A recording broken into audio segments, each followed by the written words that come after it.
Hello there, and welcome back. Welcome to the We Are Rise show, where narratives get challenged and headlines, let's just say, get tested, and common sense still has a seat at the table. I'm Brett Collins, and it's time to rise above the noise. We got a great show tonight. I got a lot of interesting stuff that I want to cover. That's not so much, let's put it this way, that people are, really fainting over or foaming at the mouth about, but I just want to cover some different stuff and get off Iran and other things in some way that we can just have an open line show for tonight, because that's what the show is tonight. It's just me tonight, and open lines. If you want to call in, I dropped it in the StreamYard chat for all platforms, on Pilled and on YouTube and on Rumble.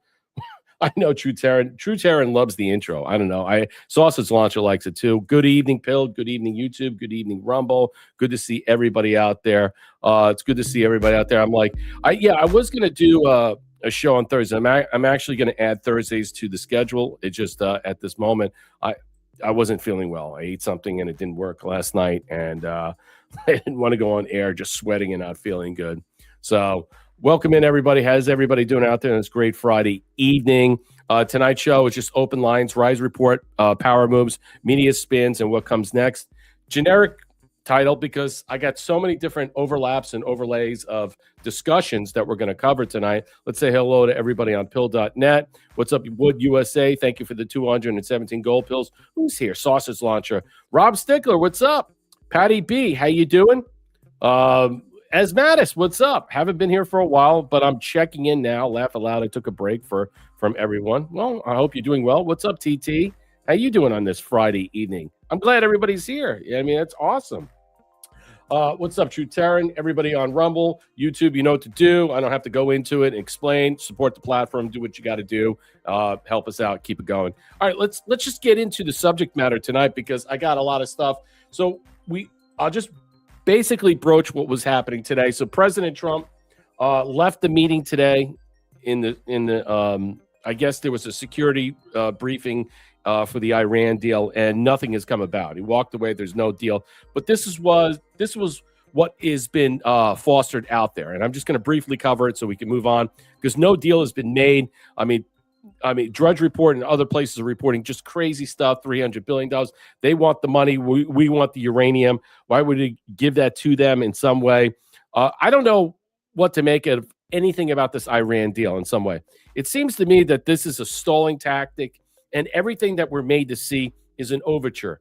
It's not as real as we think it is. I just think that in some way this is just part of feeding the narrative while other operations are taking place. So look over here and not over there.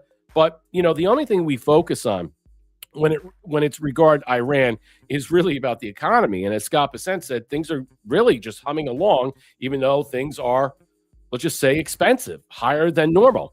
All right. Is it part of the Trump administration, or is it his fault, or is it because of the backstop? What is taking place is that they're just coming down hard on him in every way they can, and they're finding every avenue to hurt President Trump's administration, to stranglehold the midterms, to make sure that gas prices, oil, what have you, food are so excessive that the Democrats get voted in. Yeah, I mean, no one's buying that. No one can believe the mantra from the Democrat argument anymore. No, I mean, honestly, if you just look at the senatorial candidate from Texas, Tellerico, and all the memes and the low T and all this other stuff, I mean, obviously he's binary gay. There is something off about that guy. We'll cover that a little bit tonight, but I'll just cover this real briefly as we move into the next subject matter. So We Know puts us out. Just in, President Trump drops the final. This came out a couple hours ago. Drops the final terms on the Iran situation. Now, we walked away from the deal. There's an impasse. We're not hearing anything. But overall, this is what it is. No nuclear weapon ever. Complete destruction of nuclear materials. Strategic moves. Fully open. No tolls. Unrestricted shipping both ways. What if we have the material already? What happened if all this stuff is, like I said, a stalking horse or a tactic to delay and keep us distracted and focused on, and not really look the other way or look over here? And this is all, and whatever's taking place behind the scenes, we don't even know. All mines removed from the strait, lift the U.S. blockade only after full compliance. Look, what I'm saying is We just don't know what we don't know. And I think at this point with this Iran deal, really, I don't think anybody cares anymore. They don't either obliterate them or get a deal done. I mean, you have the neocons out there, obliterate them. You have some of the Democrats that are out there, yeah, hit them. Or we need to do an overview and somehow get Congress involved. And you know what? They're just useless. Like I said, everything right now is so theatrical. It really doesn't even, I think, have a manufactured place in our understanding of what we see. So I think less is more when this comes down, when this comes down to it. But listen to this, and then we'll move on from that. Maybe I can do this. With his staff and support to figure out the next steps here. He calls it time for a final determination on whether or not we will see an extension, a 60-day extension to the ceasefire in the war with Iran. And in that time, here's what he wants to see. This is what he has put out on his Truth Social. Iran must agree that they will never have a nuclear weapon or bomb. The Hormuz Strait must be immediately opened. No tolls for unrestricted shipping traffic in both directions. All water mines, bombs, if any, will be terminated.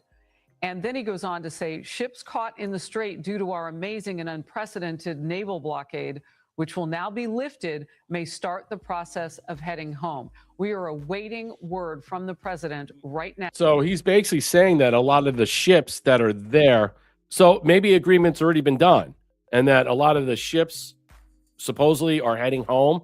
We don't know if the agreement has been done. This has been reached later. It's being stretched out to our imagination. Nuclear dust has been captured. Something is going on. But to say that in some way, say hello to your wives and husbands, the deal has been done, the enriched material, something referring, which is buried deep underground with virtually collapsed mountains caused by our powerful. Let's continue.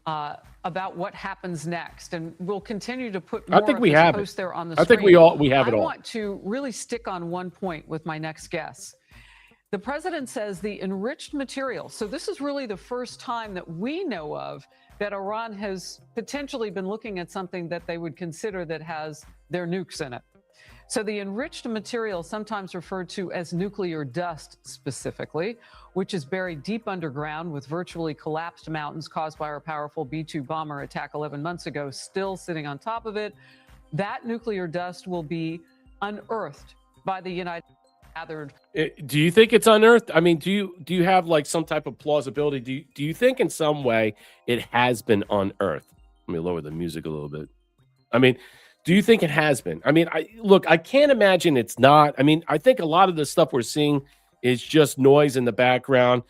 Things are just happening, and they filter out so much to the media. They give so much different information to provide them, to stonewall them, to provide them with distractions and divertissements and all over the table. And it really doesn't mean anything. We don't really get an understanding of what's really taking place, who they're actually talking to. Is communication lines up? Is the internet up? What does it matter? Does it really affect you in some way? Does it really affect your everyday life? It shouldn't. I understand that the idea that they like to toggle with is the money and the gas and this and that, but that's not really them. Okay. That's how the hedge funders and many other people that are betting on the market and a lot of other different interpretations that are going on, it really doesn't matter in some way. You are only focused on your own individual lives, what's happening here in the United States and where you are in your local municipalities and cities and towns and stuff. That's all you care about. So why is it so high? Why is California selling a lot of oil out to a lot of regions they shouldn't be doing? Yeah, I understand that people are concerned with the idea, but I don't think people understand what the nuclear dust really is about. And I think it's eventually going to be a tracking mechanism where they can actually find the isotopes where they were actually, let's just say, readily created and developed. And that obviously it's going to come back to somewhere in the United States on the East Coast. And then we'll be able to find out who gave it to them. That's really the ultimate goal here. And then who gave it to them, why they give it to them. I mean, what are they dragging their feet? Are they just preparing for this scenario to happen, to it be released out to us? Maybe not. All right, let's move on and stuff because I don't want to belabor it. I get tired of talking about it and stuff because I think a lot of people are just like, I understand what's going on, but it's really when you really think about it, it's emblematic of like scenarios that we're not focusing on at the kitchen table, or things in general that people are not really wanting to talk about or really get into. They want to have discussions about real things. I think the majority of people understand what is happening in Iran. They understand the backbone of that. But as we move on, we have to continue just thinking that this is already going to be settled. We shouldn't worry about it too much. It's already been done, so I wouldn't worry about it. Okay, here we are. So Glenn Beck puts this out, and I think everybody saw this yesterday. So if you have the White House app and you get the aliens.gov, well, if you read it and you see what it dropped, it was a total meme. It was a total trolling operation. And it wasn't just an art form in some way to, I think, elaborate and to deliver mixed messages. What it was a strategy, a psychological weapon. It was a cultural force, a mirror. In some way, I would consider it a blood sport and a communicational, let's just say, style of realization and information that was poured out. Glenn Beck really does a good job of explaining it, because the trolling of that was fantastic. What's happening in New Jersey at that ICE facility, which is disgusting. The state police have moved in, all right, and now they're barricading this. And, there are ICE officers that were injured. It's out of control what's going on in New Jersey and stuff. So we went from Minnesota to now New Jersey with this headwinds, and it's escalated. And now the state police has now finally come in to really blockade the area and force the people into a position where they cannot be there in attacking and assaulting. They were throwing bricks. They were throwing frozen bottles of water and many other things. It's out of control. Let's listen to Glenn Beck says Trump's alien.gov website is possibly the best troll I've ever seen. And I agree with him. It is absolutely fantastic. When I was watching it and listening to it, this is my feeling about it. We have 50 million people in this country, maybe more, that should not be here, that snuck in through the back door, that should have never been here from the first place, that were allowed to sneak in and give quarter and what? And they've been robbing, stealing, raping, and killing from us. And that's okay.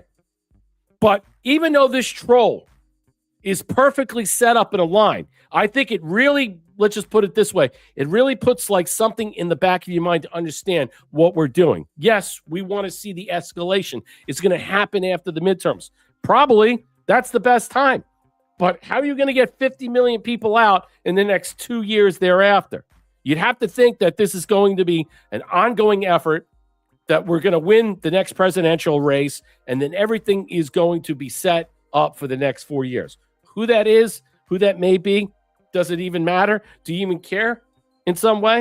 As long as it's not a Democrat or some radical lefty, I don't think they have the goods anymore to steal the elections anymore. I think everything is now been shown to everybody. It's too late. It's over. It's done. Nancy Pelosi's making comments about that. I think it's clear that those days are over. Let's listen to Glenn Beck. Go ahead and play the video. And the video says, for 60 years, the U.S. government has kept a closely guarded secret. Aliens have been walking among us, living in our neighborhoods, interacting with us in our daily lives. They've shopped in the same stores, attended the same classes as our children, and lived seemingly normal human existences, with one exception. They don't belong here. Okay.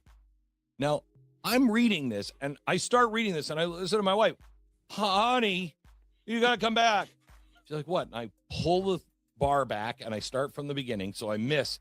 I start from the beginning, and I'm like, what the hell is happening? What is happening? And she's like, this isn't from the White House. And I'm like, this is from the White House. Okay. And then we realize, no. Until one man finally had the courage to tell the truth. Bold, unapologetic, unafraid. President Trump was the first to call out the real danger aliens pose to every American family, every community, and the future of our nation. The truth is no longer out there. It's right here, right now. He's talking about illegal alien. He's talking about the criminal illegal alien scum. The chimps, the monkeys, the disease, that the rot that is basically that destroying this country in so many different ways, that kill us left and right, and we're supposed to settle and take it.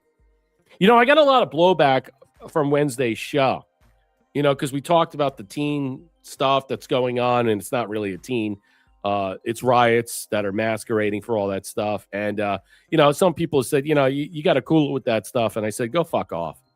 I'm like, seriously, go fuck off. Do you actually love your country? Do you love your cities? You love your city? Do you want to be taken over by these marauders? And yes, they're marauders, okay? Whether they're from here or not here as this trolling is going on, does it even matter anymore? So we should just sit back and allow the monsters to roam among us, burn down cities, blow things, just go through cities and just attack because it's on TikTok. No, take that and separate that. What he's talking about here is that we've had over 60 years of illegal criminal aliens that are allowed to come in this country and granted some type of green card or something of that nature, asylum. And you know what? It's time.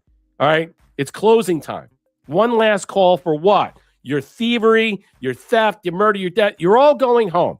All right. The deals have been in place. We know Marco Rubio is setting this up. We know that he's working with other people. We know that the former Department of Homeland Security, let's just say, we know who she is. She's working with the Shield of America, and they're setting up the enterprises in some way to move these people out there, Kristi Num, to move these people out. So she is working with all these countries. So when after the election is over and possibly a greater swath of people are ready to be what?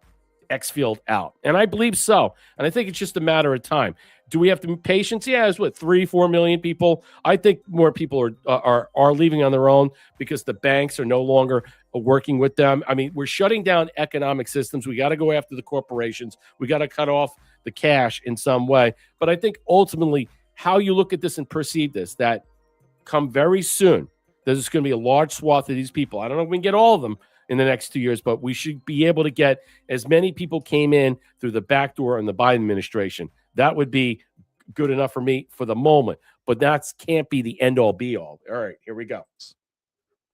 Now, I think my first reaction was, oh, thank God.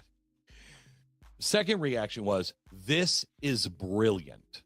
This is brilliant. This is the best troll I've ever seen. Yeah, I agree with it. It's funny. My third reaction, it's very funny, was, except if you're one of the people who are really invested in this and really believe that aliens are here, and I'm not judging you on this. I don't know anything anymore. That aliens are here. It's a good point. I mean, were you, let's just say, somehow butthurt by the idea that you were looking for more treasure troves of information to be declassified into this aliens.gov?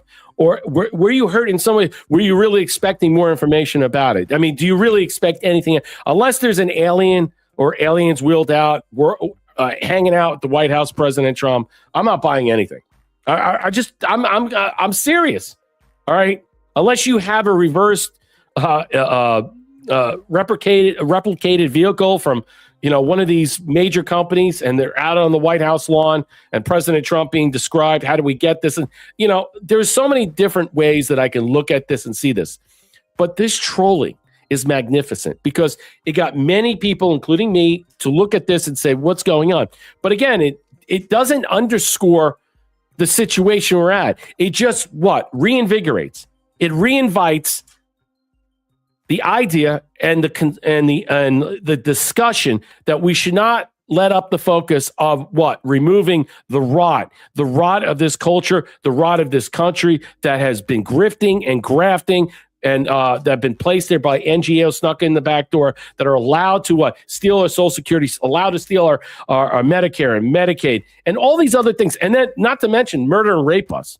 So when you really consider that, this trolling meme, as far as I see it, it was a psychological weapon communicating a style that I think that most people need to understand that the strategy has been set up and it's ready to go. And I believe it's going to happen after the midterm election. Let's continue.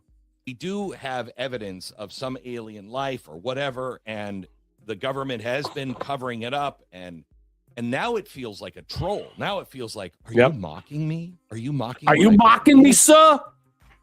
It's hilarious. So I don't know how to feel about it. It's hilarious. It's brilliant because I'm not one of those. I mean, if aliens, I would not be surprised that the government is hiding this from us. Would not be surprised. I would be surprised if we have aliens that are living around us and they've all known it and it has been kept this secret. Okay. That we have some alien ship maybe, or some alien technology, maybe, I don't know. But if you really are down this road, and a lot of people are, because the government lies about everything.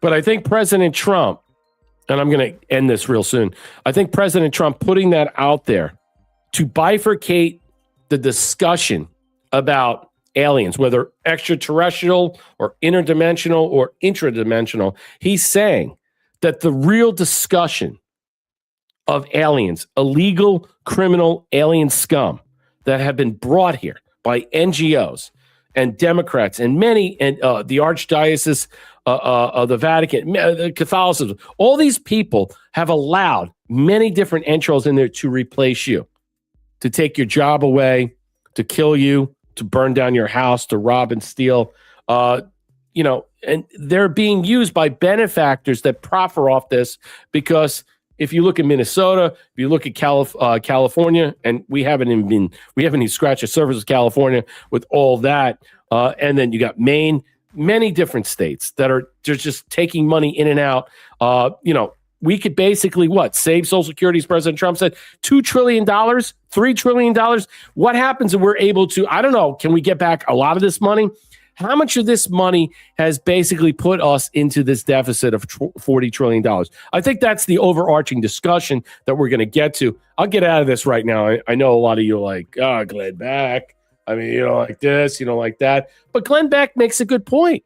He does. Thank you, Curious Cat, for the cookie. Like, share, and subscribe. Drop us a can. Drop us a cookie. Support the platform. Do what you got to do. Help us out on Rumble. It's a call-in show. I dropped the StreamYard. What's up, Nah Dog? How you doing? I want to continue on with our discussion as I move forward. Now, look, I think that there's news all over the place. So I look at what I consider big news. And, knowing now that what we discussed recently, that she has thyroid cancer, Pam Bondi, and we also know that Tulsi Gabbard is leaving because her husband has a rare form of bone cancer, I think it's important. She was testifying today in a closed door hearing, and a redaction errors in release of the Epstein files. I thought some of this stuff is germane because, again, it's popping back up. It's a reoccurring herpes or a zit that doesn't go away. It's an open wound, a sore.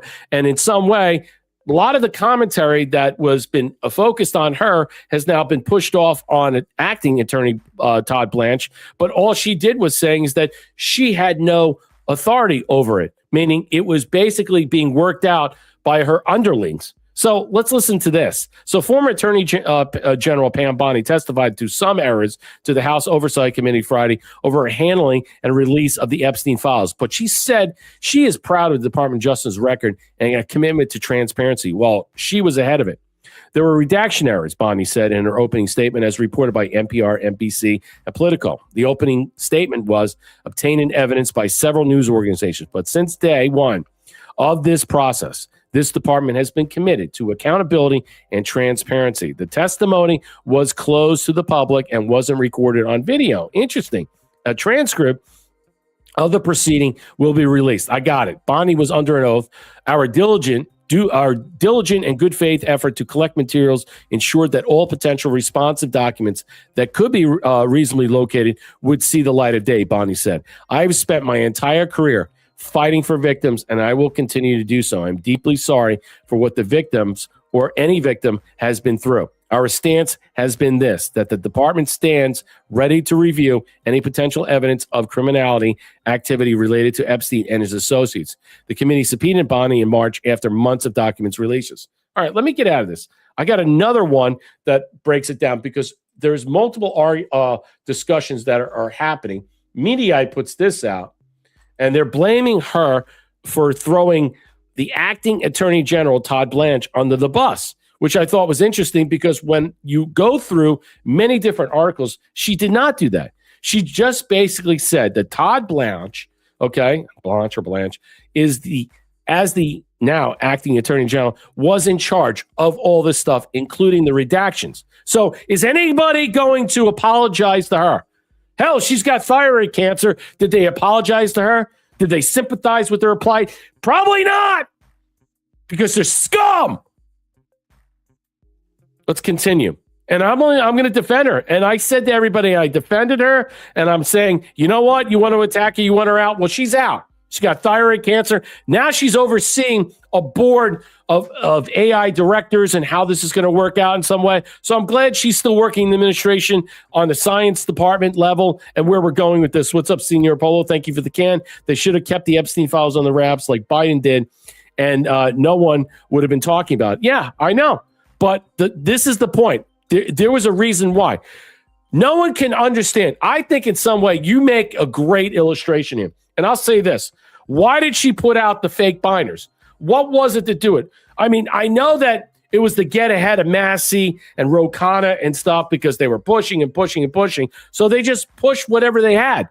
But let me continue. Former Attorney General Pam Bondi told lawmakers Friday that she delegated oversight release of the Epstein files to current acting Attorney General Todd Blanche. So her underling at the time met with the House Oversight Committee on Friday, and the files related to the case. The files were related to Epstein were released to the administration after. So basically, Todd Blanche basically gave her what they had. He's the one who redacted this. He's the one who put this together. And then Pam Bondi put this out there. So here it is. To my best of my knowledge, the department produced everything required under the Epstein File Transparency Act. All right. Bondi told lawmakers in her opening statement. She wanted to know. She went on to know Blanche was one in charge of overseeing this. As the head of the large department with broad responsibilities, I did not lead every aspect of this effort, nor did I conduct that document review myself. I delegated oversight with the process to the Deputy Attorney General. The team of professionals who reviewed all the materials that were collected assured me only materials that were withheld were either non-responsive, privileged, or duplicative. Interesting. So this is what she says in her opening statement. Good morning. Before we start today, I want to reiterate what I have said many times regarding the department's handling during my tenure as Attorney General of the voluminous materials that are now commonly known as the Epstein files. I am proud of the department's record and commitment to the transparency under my leadership. We demonstrated an unprecedented commitment to transparency in the department's search for collection, review of the Epstein files, producing nearly 3 million pages of material, including thousands of videos, hundreds of thousands of images. These investigations spanned 4 administrations dating back to the Obama administration. That's amazing. The only time federal prosecutors were permitted to launch investigations against Epstein and Maxwell was when President Trump occupied the White House. Now, that is a sticking point. But again, it's being ignored. Only on President Trump, 3 million Epstein-related documents were released. This was enormously complicated and the labor-intensive process. Remember, Obama, Bush, Biden, in the Trump administration, they didn't even get to that until that. So you had, many different people not releasing this stuff that did 2 terms, 8 years on the Bush, Obama. You had President Trump comes in. He didn't have the right Justice Department figureheads that were covering everything up. And in some way, you look at the Biden administration. Why didn't under their tenure, all right, when they wanted transparency to release any of this stuff? So she says the only time federal prosecutors were permitted to launch investigations against Epstein and Maxwell was when President Trump occupied the White House. This is an enormously complicated and labor-intensive process. To the best of my knowledge, the department produced everything required under the Epstein File Transparency Act. Our diligent and good faith effort to collect materials ensured that all potential responsible documents that could be reasonably located would see the light of day. All department components were directed to submit any potential responsive records, resulting in comprehensive review of millions of documents. As the head of a large department with broad responsibilities, I did not lead every aspect of this effort. Are you going to apologize? Are you going to apologize or conduct that document review myself? So she's admitting it wasn't me. But they're now utilizing this to say, oh, she's throwing Todd Blanche under the bus. But the oversight over this to process to Deputy Attorney General Todd, now it's on his review. The team of professionals who reviewed this, all materials that were withheld were either non-responsive, privileged, duplicative. Although not required by the act of the department, has given Congress access to unredacted, think about it, duplicative materials in reading rooms in an effort to maximize transparency. So there were redaction errors, but since that day of this process, the department is committed to accountability and transparency. Our stance has always been that the department stands ready to review any potential evidence of criminal activity related to Epstein and his associates and will pursue appropriate investigative and prosecutorial action wherever the facts and the law warrant. I would like to repeat, I shared this before the House Judiciary Committee in February. I spent my entire career fighting for victims, and I will continue to do so going forward. I'm deeply sorry for what happened to any victim that has been through, especially as a result of that monster. If any information to share with law enforcement has hurt it or abused them, the FBI is waiting to hear from them. Okay, so she basically came out. This was the firestorm. Now, closed door hearings, you really can't hear about too much. You got to keep it, on the hush hush on the QT. So you can't reveal these types of things because there may be classified information in there. There may be things in there that you cannot trickle out. Let me show you this. So you see Democrats coming out in droves. They're coming out right now and utilizing some of the information and talking about it. Now, if this isn't some type of, let's just say, you can't say anything. You can't question anything. You can't comment on the stuff. Why are they coming out and revealing this stuff?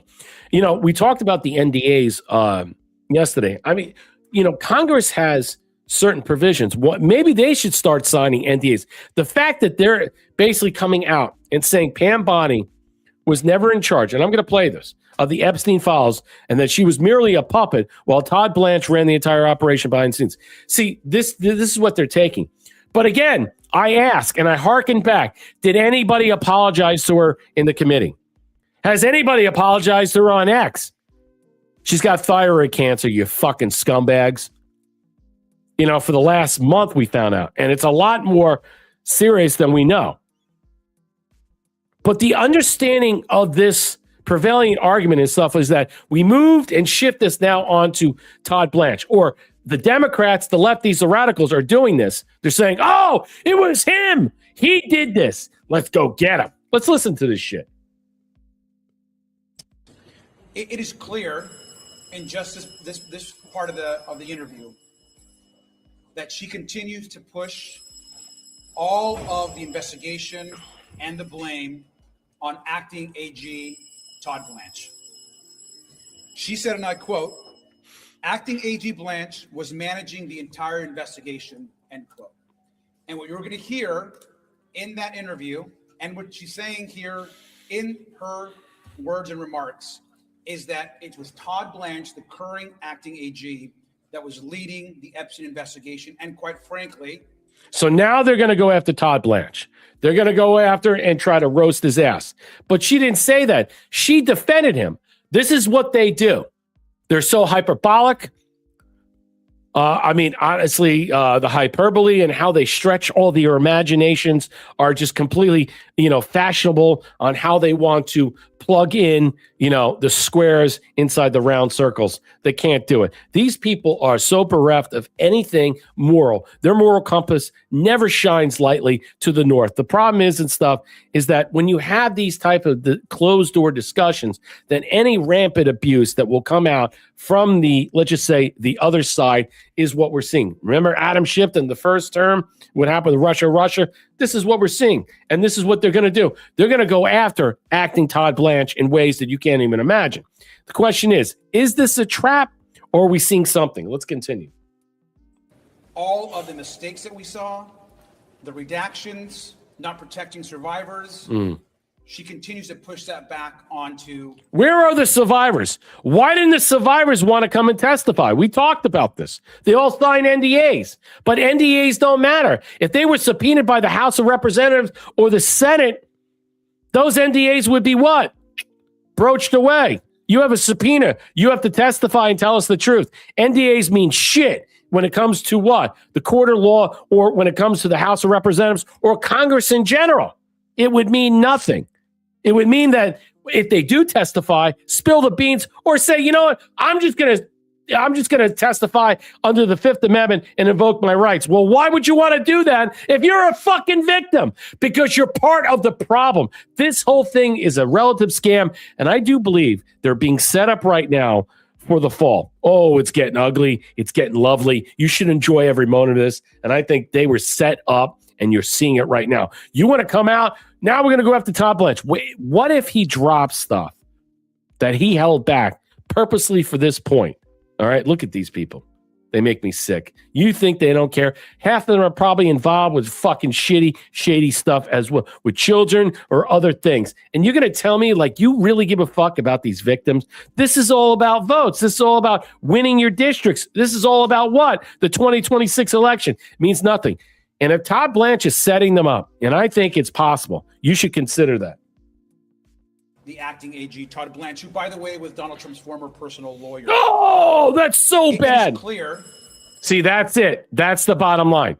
That is the key of understanding all this. All right. You see how the blowback is about them going after President Trump and utilizing the IRS money instead of taking $10 billion, you got 1.8. And the Congress, the Senate, the general body saying, no, you can't spend your money in some way to pay back, or we haven't even formed a committee yet because the judge has already blocked it before they can get to pen and paper to discuss the formalization about the weaponization. How about Tina Peters? She's being released June 1st. She should be on that list in the top 10 of people getting some type of receivership for the weaponization that is done to her. There are many people in tow like her about January 6th in general that deserve payback, restitution.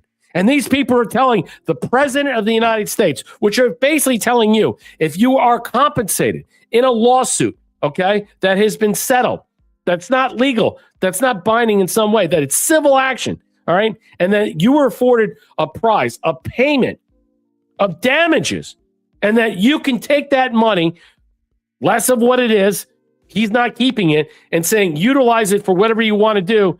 No court in the history of this country has told any person in receivership, oh, you can't spend this money this way. You can't spend this money. Only President Trump. Can you imagine that? That you win a lawsuit for $10 million and some fucking judge says, well, hey, you can't campaign for senator here. You can't campaign for this. You can't use that money in any way. We're going to narrow the focus. What in the hell is going on? But see, the radical judges are all over the place. And we're going to cover it a little bit. Let me continue on with this because Pam Bondi, here's another thing. And she pushed back. And I got to continue this because I think this subject matter, I know it's not being broached right now. I know it was late in the day and a lot of people are not discussing it. I see a Tracer C4. Let me say hello to people out there. Hello, Leonard Perino on YouTube. Like, share, and subscribe. Drop us a gold pill, questions, comments, and concerns. You can help us out on Rumble. Let's see who's here. Sean Joe, what's up? Thank you for the can. Thea, how you doing? Welcome in. Thank you for the 500 gold pills. Hello, fam. Darlo gifted a cookie. Happy birthday, JFK Senior. He tried to warn us. Let's pray President Trump finishes the job. Senior Polo gifted the can. They should have been kept of the Epstein files on the wrap. You know what? Look, I completely agree with that. But I think that the whole thing with the binder gate and everything is a trap. It's a trap. It's a trap that they're going to get ahead of. And I think in some way that we misinterpreted. Now, we thought it was, in some way. What was this? Was it a trap for all the fake, influencers out there and big name play? Yeah. And, they recoiled about that. But is this also a trap for other ways? And I think we're getting to that in a different manner. So Pam Bondi puts this out, misrepresentation by Walkinshaw of what the world knows to be true. Is President Trump banned Epstein from Mar-a-Lago decades ago because Epstein was a despicable creep? Walkinshaw said Pam Bondi was asked if Trump knew about Epstein crimes early. And instead of he knew nothing, she hits them with, I don't know. I'm not certain the extent. Now, listen to that. So he's lying. I want to share one piece of information, one question. They're being set up again. The former attorney now, this is documented, and he's lying to the media. She was asked specifically about Donald Trump, President Trump's awareness of Epstein's crimes before they became public knowledge. She had the opportunity to say, If President Trump was the one who alerted the FBI, who got involved with this, that he was a plant, he was someone that was engaged in some type of, let's put it this way. We talk about all these plants and dupes inside January 6th, all these different, ICs, whatever. Who's to say that President Trump long ago was not involved, out there outing people and gathering information for said intel or for said groups in some way? So when he says this, he has no idea what he's talking about. But Pam Bondi pushed back. But now they're taking this.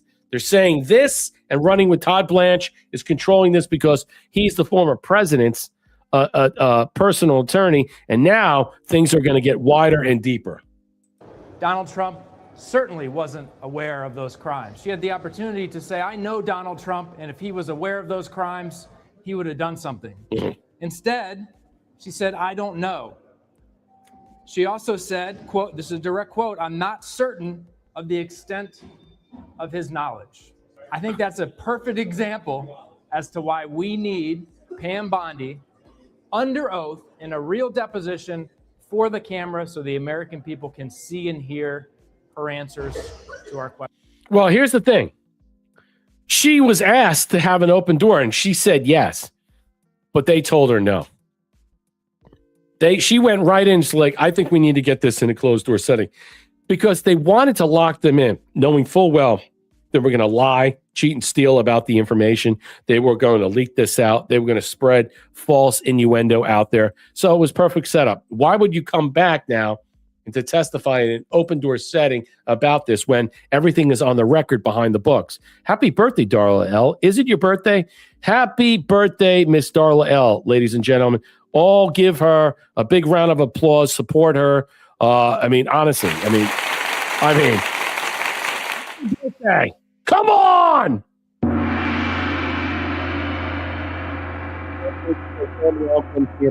Cookie. Happy birthday, Darla. Yes. Happy birthday, Miss Darla L. All right, let's move on. So here's another thing she said, and the New York Post got wind of it. So the question is, did she tell the New York Post about this, or was this leaked? I want to continue with this narrative. Let me change a couple things. I'll be okay. I want to do that. Okay. I want to do this. Okay. So former AG Pam Bondi tells lawmakers that Ghislaine Maxwell should die in prison. Now, we were hearing for a long time that Todd Blanche made the deal to move her to a minimum security scenario. The question is, okay, so did Todd Blanche and Pam Bondi have a problem with this? Did they, in some way, was she ever told about the deals that were made readily? So was Pam Bondi in some way undercut by Todd Blanche? These are considerations you have to have. Were they working in tandem? This is someone that is President Trump's friend, or was Todd Blanche instructed to do it? Did Todd Blanche roll with this on his own? We have to consider all parameters going forward. So here it is. Former Attorney General Pam Bondi told House lawmakers Friday that the socialite and convicted sex trafficker Ghislaine Maxwell should die in prison. Now it's documented. Assistant Attorney General Harmeet Dillon told the Post, because she was testifying too, that Pam Bondi's 4-hour transcribed interview before the Oversight Committee, the 60-year-old also declared twice that Maxwell, the accomplice, and the occasional girlfriend of a convicted pedophile, Epstein, should not receive presidential pardon. Females who collaborate with sex offenders are worse because they procure other victims for sex offenders. Keep that in mind. Keep that in mind with the so-called victims that Ro Khanna and let's just put it this way, Tom Massey unfurled out there. Okay? Why didn't they all testify? Why didn't any of them want to testify? They were given carte blanche. They were asked to testify by the House Oversight Committee. James Comer. Many people said, hey, come. We'll give you. Why didn't they? Because the NDAs. They got paid to do something, and that's something you don't want to get out of the bag. All those people were complicit, and I think this whole thing is a scam, but I digress. So here we go. Former AG also maintained that the 64-year-old Maxwell, who's currently serving 20-year federal prison sentence, after being convicted in late 2021 on charges including sex trafficking, conspiracy, and trafficking a minor, were very evil and should not have her sentence commuted. I mean, I honestly don't know who thinks that she should be commuted. I think she already had her sentence commuted, and she's lucky to be in this type of low, let's just say low propensity facility. So whatever deal that she made with Todd Blanche to give up said goods, we haven't seen it yet. And I believe that is the stalking horse that the Democrats are worried about, because they know that she's given up names. In order for her to get to that, let's just say, that prison, or which is a facility that's not high maximum, low minimum security, what have you, in some way, to get there, she had to give up something. And Todd Blanche made that deal. He was overseeing this. We know this. And all Pam Bondi is saying is that he was in charge of all this. All right? That's it. So the House Oversight Committee is investigating the Department of Justice handling of the files related to Epstein, who was found dead in a Manhattan jail cell. I think in some way we have to consider this. If this committee and the American public truly want to hear the unfiltered truth about what happened, there's a straightforward path. Marcus said, Ms. Maxwell is prepared to speak fully and honestly if granted clemency by President Trump. And I think overarching right now, Trump has previously been coy when questioned about the reporters. Now, if the Democrats want this, in some way, he's dangling this carrot out. If you want this, I'll give it to you.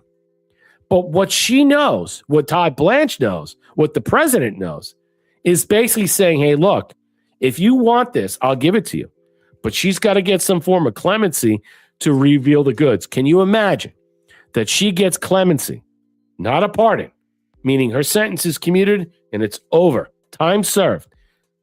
But she comes out full throttle. What Todd Blanche knows, acting attorney general, now knows what he was overseeing. And that information ties with many different big names, many people in the House, the Senate, or many people outside in some way.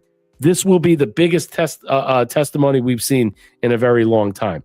And I believe that is a possibility. And I believe this is being set on the table to be what? Served to the American public. Because if you want it, you might get it. And be careful what you want, because if you don't, it's going to fucking come back and bite you in the ass.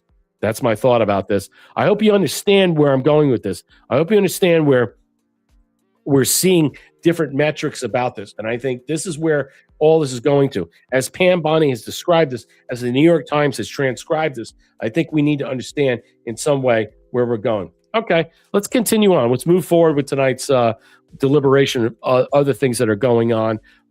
What's up, Tracer C4? How's everybody doing? A little quiet over here. Good to see everybody. Yes. Happy One Thunder. Thank you for the can, Senior Polo. Happy birthday for Darla L. Miss Darla L. My best wishes. Happy birthday to you. Darla, gift of the can. How's that tick bite?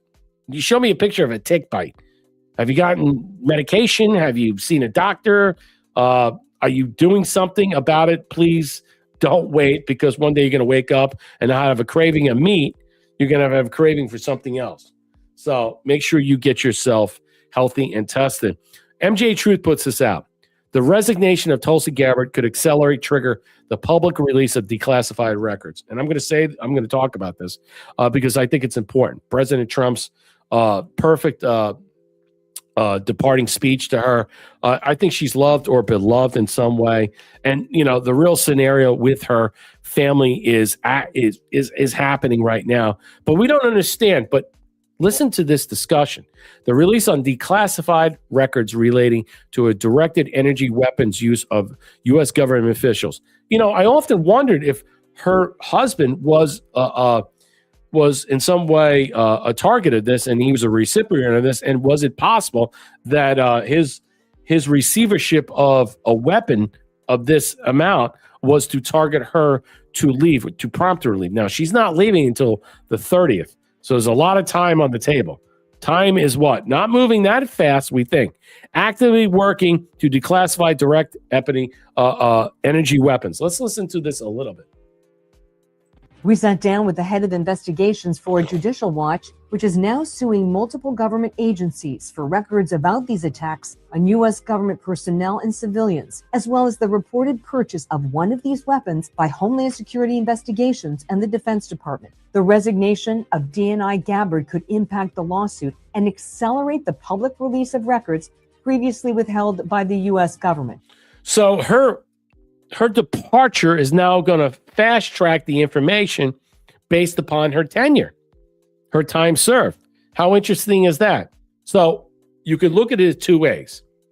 She is now utilizing her time as time served to accelerate the information that will drop instead of stonewalling it because of her scenario with her husband, which we don't know if it's not true or not, which I believe it is true. I don't see any other reason.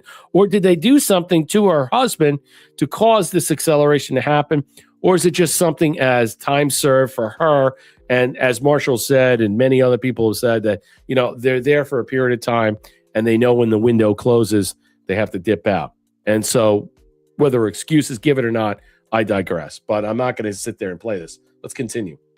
This week on Straight to the Point, new and exclusive reporting about directed energy attacks and the sudden departure of the nation's top intelligence official, the Director of National Intelligence, Tulsi Gabbard. We sat down with the head of investigations for a judicial watch, which is now suing multiple government agencies for records about these attacks on U.S. government personnel and civilians, as well as the reported purchase of one of these weapons by Homeland Security Investigations and the Defense Department. The resignation of DNI Gabbard could impact the lawsuit and accelerate the public release of records previously withheld by the U.S. government. So let's get straight to the point. All right. So basically what it is that this is just a combination of her talking points of what she was saying. Let me just give you this in some way. Is Tulsi's departure being spun so differently on the media sites because they're afraid of her, let's just say, final fuck you bomb that's going to drop, or bombs? Or is it something other, as you saw what Catherine Heritage is saying?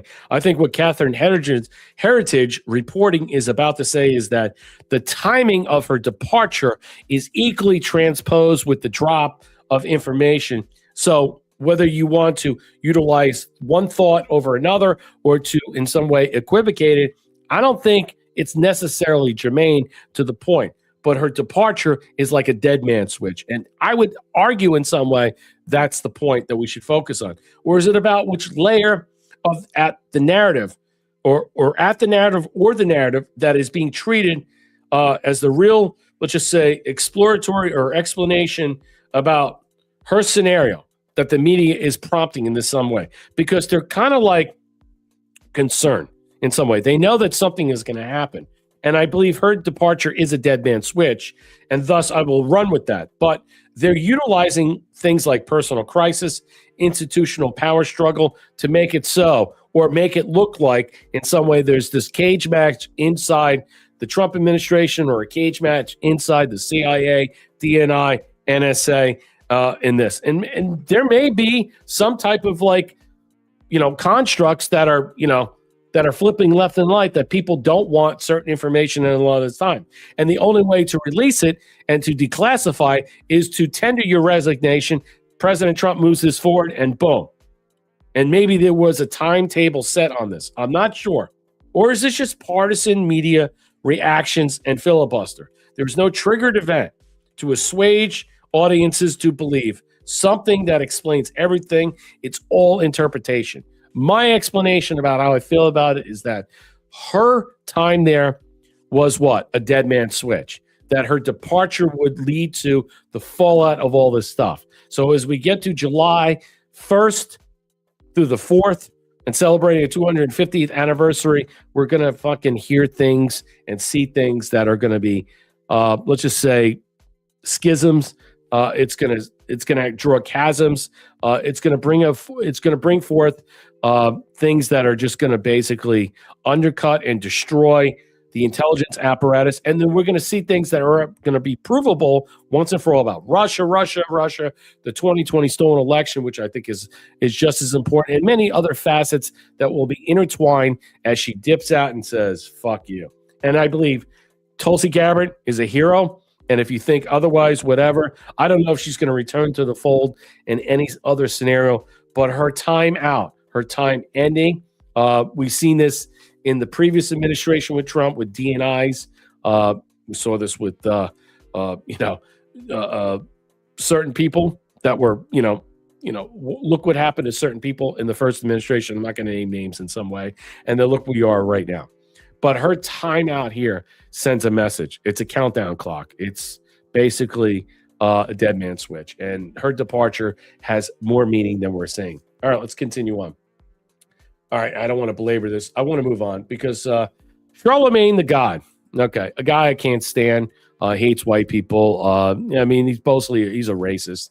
He doesn't white people, and that's fine. You don't like white people. I don't like niggers. So it all works in a harmony in some way. We don't have to have unification. We can just agree to disagree. And I think that's ultimately the scenario. He says Charlemagne the God, and the fact that that name is so illustrious in some way. It's actually, I find it prideful and offensive and blasphemous. And the idea that you want to convince yourself that you're something bigger than God or a God makes me sick. But, these people have they have no foundation, no moral compass. But something he found that leads to him to be uncomfortable with. I wonder why. Because you're not black enough? Let's loose on Jill Biden after the admission about Joe's debate meltdown. I'll get to it in some way. One telling contradiction between Jill Biden now says she felt that night and the public face she presented afterward is how she praised Biden for his performance. Not right now, Charlemagne said wearily, not noting numerous concerns as his staff and Americans in general are arguing of such revelations. It's just too much going on right now. Now you are what? To be confirming what so many Americans, so many of us already knew and said, but got crucified for it. Wow. An eye-opening. Charlemagne went on to clarify that this ultimately is not about aging or health scares, but rather this is about honesty, and Jill Biden and Democrats weren't honest. And that's one of the main reasons and that we are currently in this situation. This, he said, was one of the many areas where Biden failed to make the most of his term to protect American democracy, such as eliminating the filibuster, blah, blah, blah, all this stuff. And these lies sold to the American people about President Biden. This is why Americans have trust issues with the politicians. All right. He was hardly alone in criticizing Biden. You can't make this shit up. He hasn't had an episode like this since Jill's words. See, Jill Biden has come out. She's come out and said that he had an episode during the presidential debate. I mean, this is what the point is. And that they were covering this up in some way. And President Trump has retorted back to Jill Biden saying, well, you obviously cared more about your power and your position than you care about your husband crumbling. So President Trump puts this out. I got more to go on this because Jill Biden had a massive interview and saying, my husband had a stroke or had something of a stroke. So the president of the United States, the clone president, had a surge in some way. He had a surge, a neurosurge, and she knew about it. They didn't pull the interview. They didn't stop the whole thing. They didn't want this to go, whatever. But there's so much stuff that's being talked about. And so Charlemagne is basically pissed off that Jill Biden didn't tell the truth, okay, until now about her husband's health and then kept them in the dark in some way. And they're all finding out this now. And you know what I find out really disgusting in so many ways? The ignorance of these people, the arrogance, the hubris in some ways. They don't know anything. They're not able to think outside their own purview. They're able to only think and say, oh, this is what I see. This is what I know. They don't have an opportunity to live in the present, talk a little bit about the past, and feel the way through the Stargate future. They don't really precipitate on that level. They don't actuate on that level. So Trump trolls Jill Biden debate stroke claim with his own theory. What went wrong with Sleepy Joe? This is fantastic.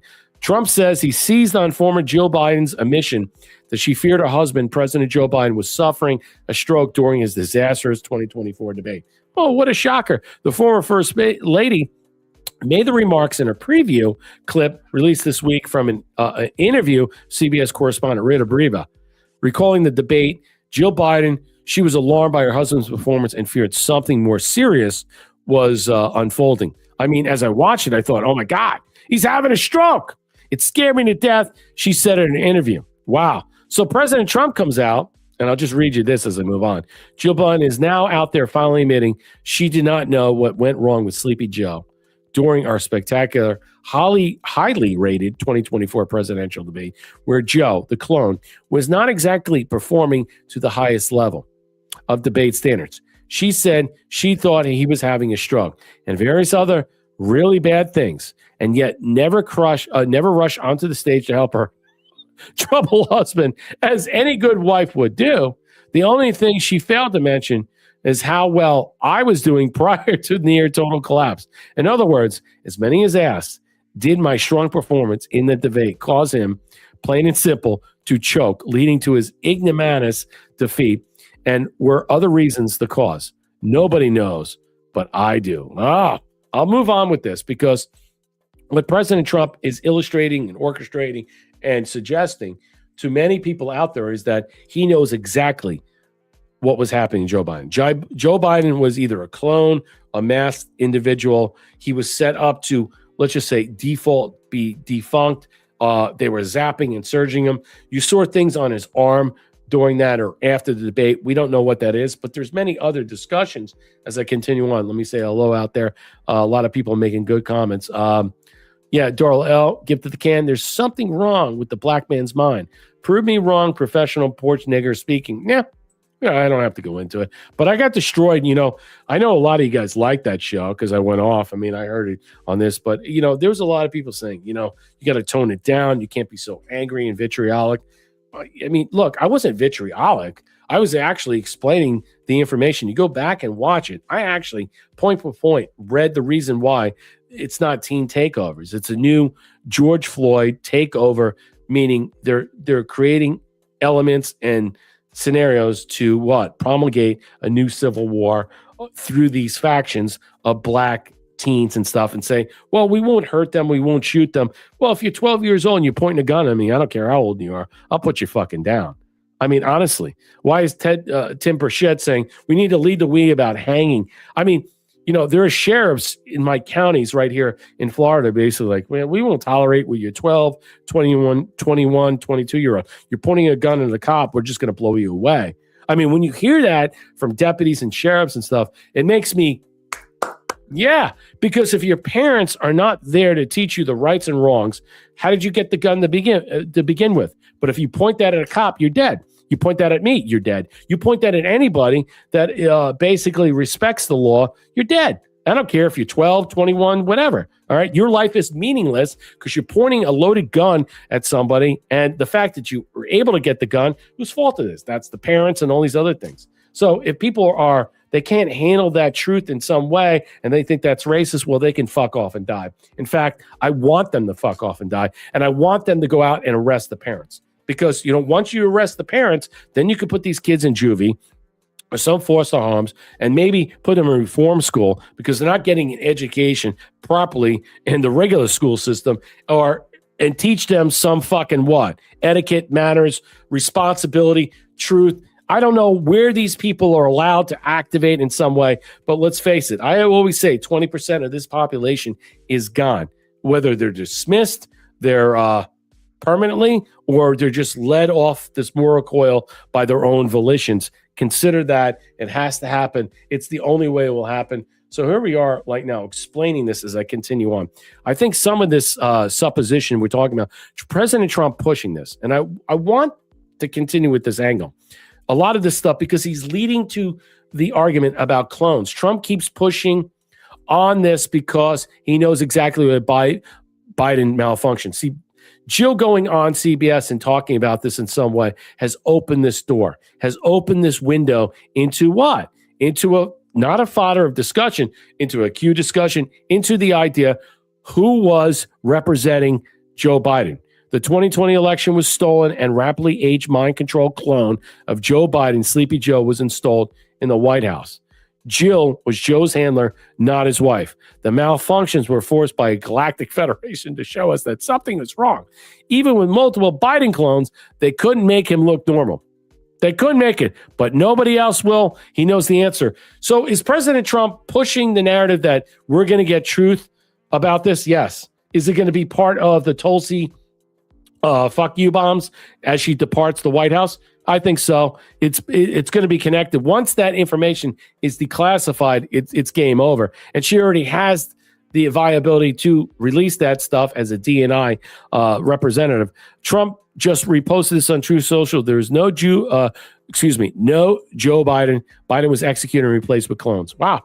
So we're going to find out the exist. We want to talk about aliens. We want to talk about extraterrestrial, interdimensional. We want to talk about all of them here, sub-medium, sub-perversive, or whatever it is.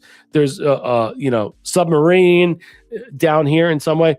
But we don't talk about the idea that clones are actually real, that they're actors, okay, that are playing parts as individuals, as world leaders, parliamentaries, congressmen, senators, and some.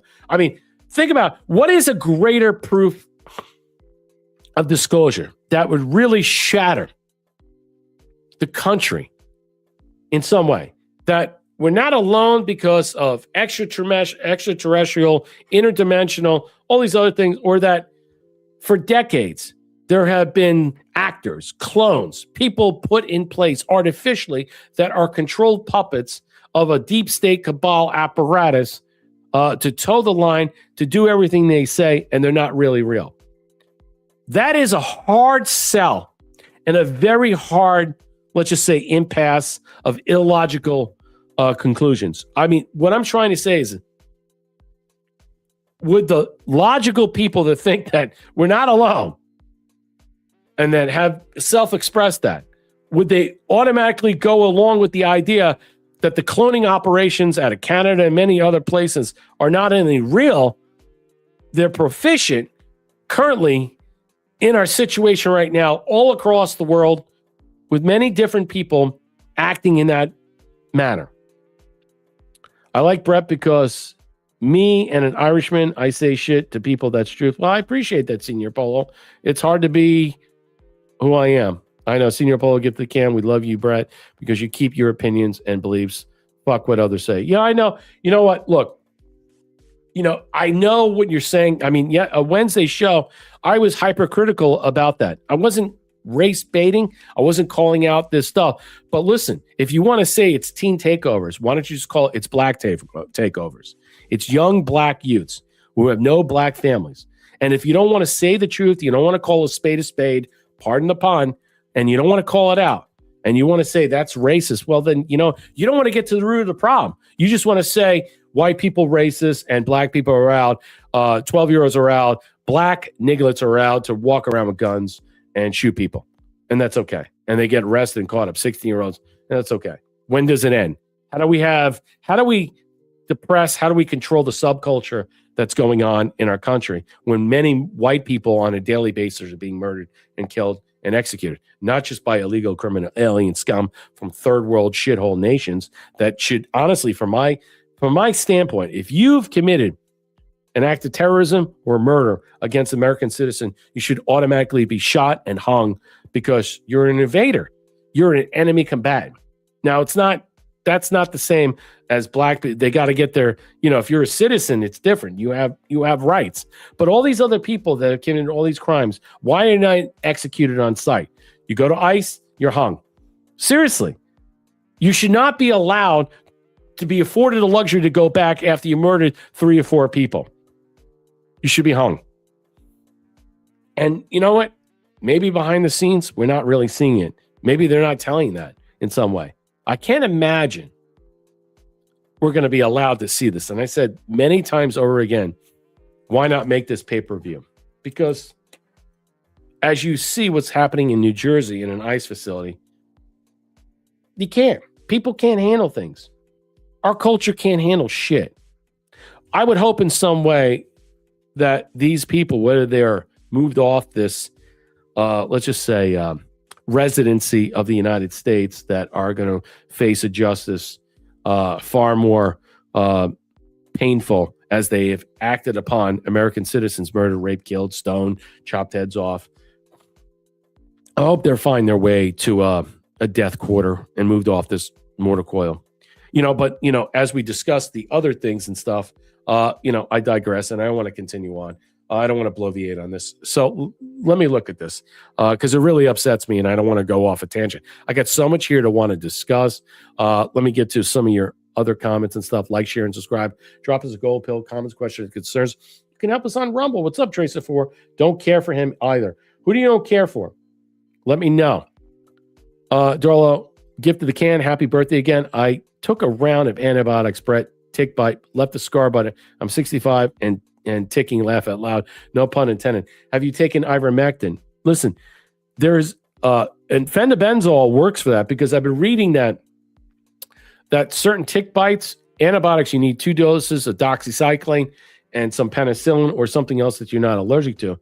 You might want to consider anti-parasitic because of what he's doing. So I would consider that. Darla, get to the can. There's something wrong with black men's mind. Yep. All right. Let's move forward. So much to get through. So observing consciousness. If you haven't read this guy's post at all, you don't follow him on X, I really enjoy some of his decodes in some way. But in this matter, discussing what happened with Jill Biden, President Trump, hitting back, slamming back about calling him a clone, a malfunctioning robot in some way, he puts this up. What Trump is signaling here is that the 2024 debate was never just a political failure. It was the first irreversible fracture in the illusion architecture protecting the regime. The entire media regime, intelligence apparatus, donor network, and the White House communications grid spent years in demanding the public deny what their own eyes were seeing. Then one live event shattered the synchronization field at once. Jill Biden now admitting that she thought something was medically catastrophic was happening confirms the inner circle, and they knew the system was failing while she was forcing the protection for it anyway. It was a bad move on her part to go and admit this on CBS, but since she is now in this forced apparatus to discuss this, here we are breaking this down for all you to see. When Trump says, but I do, he's implying the collapse was triggered under pressure intentionally, forcing the machine into a public cognitive breakdown. He's calling him a clone. He wasn't really human. Imagine that.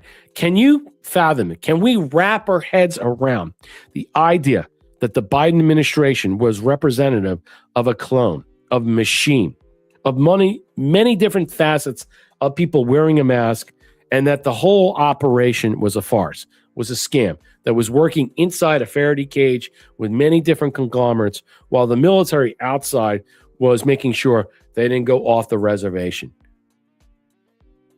It sure seems like something is afoot and that we're leading to some type of revelation that is going to blow. I think this is really going to blow people's minds more than the alien stuff, because I believe the alien stuff is something completely different and wholly, let's just say, expressive in a different manner. I think, rest assured, people are focused on this, especially what happened to you and as you were persecuted as an American citizen during that time, forcing the machine into a public cognitive breakdown so severe that the narrative controllers could no longer hold reality together. It's just, I think that is a very good observation by observing consciousness, is that what's going to break the mold, ladies and gentlemen? What do you think is going to break the mold out there? I mean, don't be quiet out there. I want to hear you in the chat. No one is. I guess I'm going to drop the actual StreamYard again. I want you to come on. I want to hear people's thoughts. I want to interact with you. Come on. Tell me what you think. Tell me what's going on in your mind. I want to hear how you feel about all this stuff. I want you to some way have a recoil effect. Tell me what's going on in your mind. I think it's important. I'm going to drop it again. Please come on it. Like I said, it's a call-in show. It's just me and you. And you know what? I like doing these shows. I can't wait to get back to doing Sundays. That's the Sunday shows. Those things are totally different. But this gets into more the intros and stuff. But you want to call in, let me continue on. I got more about this. But again, I ask everybody out there, are you more afraid of the truth about the cloning and the actors and the mask wearing, let's just say, I don't even want to say peeps, but let's just say things that are operating, orchestrating, running countries that are impersonating presidents and prime ministers all around the world, even in this country, even in our House of Representatives, even in corporations and conglomerates and many different other facets. Are you comfortable with that, learning the truth about that? Or is it going to be something harder to sell you that we got to get into the extraterrestrial stuff? And so if you can understand that, or the interdimensional stuff, and you could process that, then you can accept that, basically the last 100 years wasn't a fraud on the American populace for generations. I think the former rather than later. I think people are just not going to be able to process the truth in the last 40, 50, 60 years that, clone technology has been basically, we have actors installed. This whole concept of what they say, central casting, is all a part this. There's always somebody there as a control mechanism. It's going to be so problematic. And how is it going to affect our election scenario? Is it going to doom us or not? OT just Faraday cages, but also holographic rooms. No, yeah, I know. Hello, Mom. What I was saying is that by putting them in a Faraday cage, they weren't able to do as much destructive damage outside the areas of the country while the country was being, let's just say, controlled and observed and monitored and protected by the military in some way. They were operating inside a window that they can do all these machinations that in some way that can be let's put it this way. Think about what happened with President Trump and his Mar-a-Lago, August 8, 2022. All these things can be undone, unencumbered, just like the Biden pardons, just like what we're seeing right now. And I think in some way, we have to consider that these people are allowed to be inside a bubble of information to do what they want to do, but they couldn't pierce the bubble in some way because they were controlled. They were captured. And so if they want to put an auto pen guy up there that was a clone, they want to put this guy up there. And now that you're starting to see the truth, and maybe more people will focus on that, will it change the sentiment of all these libtards and all these people that are completely convinced that we're just monsters? And will they be able to draw down from this? I doubt it. I don't know how far people are gone. I say 20%, maybe more, are lost in this country. So Overton puts this out, and we're going to get into a couple other discussions tonight. I'm just going to lead into other discussions tonight. Call in. I mean, what's up, Jack Attack? Gift of the cookie. Show the fucking aliens already. Let's fucking, everything is fake and gay. Yeah, Jack Attack, again, I asked the question, I hark it back. Do you want to know that Joe Biden was a clone and there are many different actors and people portraying him under that discussion, that central casting thing? Or was he a robot? I mean, was he something from the Bionic Man, Bionic Woman from the 1970s, these clone bots? I mean, can you imagine that's the truth? Someone wearing a mask in some way. Would that be more detrimental to your psyche and mindset of understanding our reality in politics?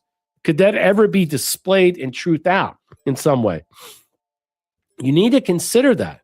Or is it that the alien discussion is far more robust, more, let's just say, not manufactured, but let's just say more detailed, more expansive, more scientific, interdimensional? I mean, it has more levels of things that are entangled. But when you understand that our own civilization is not even real, then what does it matter about external sources? That's where I'm leading to. It's going to be hard in some ways because there are many truths that people are not going to be processed in this manner. So the great Treasury Secretary Scott Bessent, well, I call him the Great Gatsby. I call him Scotty B, Central Casting. I call him the Great Gatsby. I call him that because he reminds me of the Great Gatsby. Only the fact is that he's gay, but I also thought the Great Gatsby was gay too. I think they made that mantra that he wasn't. The quintessential actor. Treasury Secretary Scott Bessent just ended his White House press conference briefing with the legendary one, dunk on Governor Newsom. Governor Gavin Newsom has floated the idea of 100% state tax on California, who receives money from the President Trump's anti-weaponization fund. What I'm saying is right now, so if you're a victim and you receive funding, they're going to tax the hell out of you like you're a recipient winning the lotto, like you're a recipient winning all these different things that are outside it. But what you don't seem to understand, civil lawsuits and how these things are done. And the president gifting you money from this weaponization fund, which is going to sit on a board of prevailing members, cannot be taxed in any way. It's going to bifurcate the IRS. It's going to bifurcate the Treasury. And that's what he's saying. Your response to governors call 100% tax. There's no cure for stupid. Absolutely brilliant. Last question. Sir, Governor Gavin Newsom has floated this idea of a 100% state tax on Californians who receive money from President Trump's anti-weaponization fund. Your response to the governor's call for 100%? There's no cure for stupid. I mean, honestly, this is the guy who's now controlling, absorbed and absolved the Federal Reserve. I mean, honestly, the Federal Reserve has not been operational for 6 years.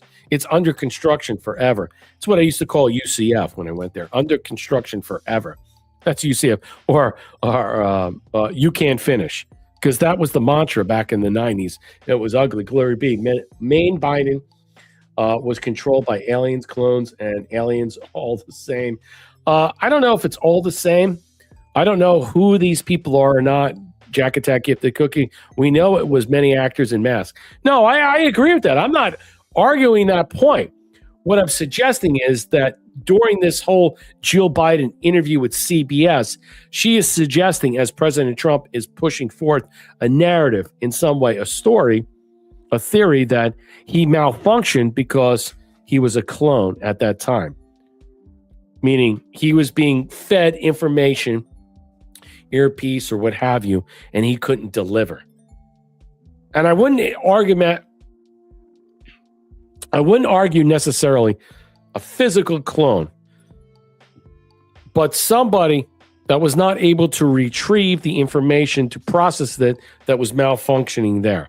And however you want to perceive it or understand it or process it, I leave it up to you. I'm not here to debate you on this stuff. I like to leave this audience in interpretation. You know what I've learned a long time ago. I don't know everything. I'm not always right. And in fact, I would say that I'm more times wrong than I'm right.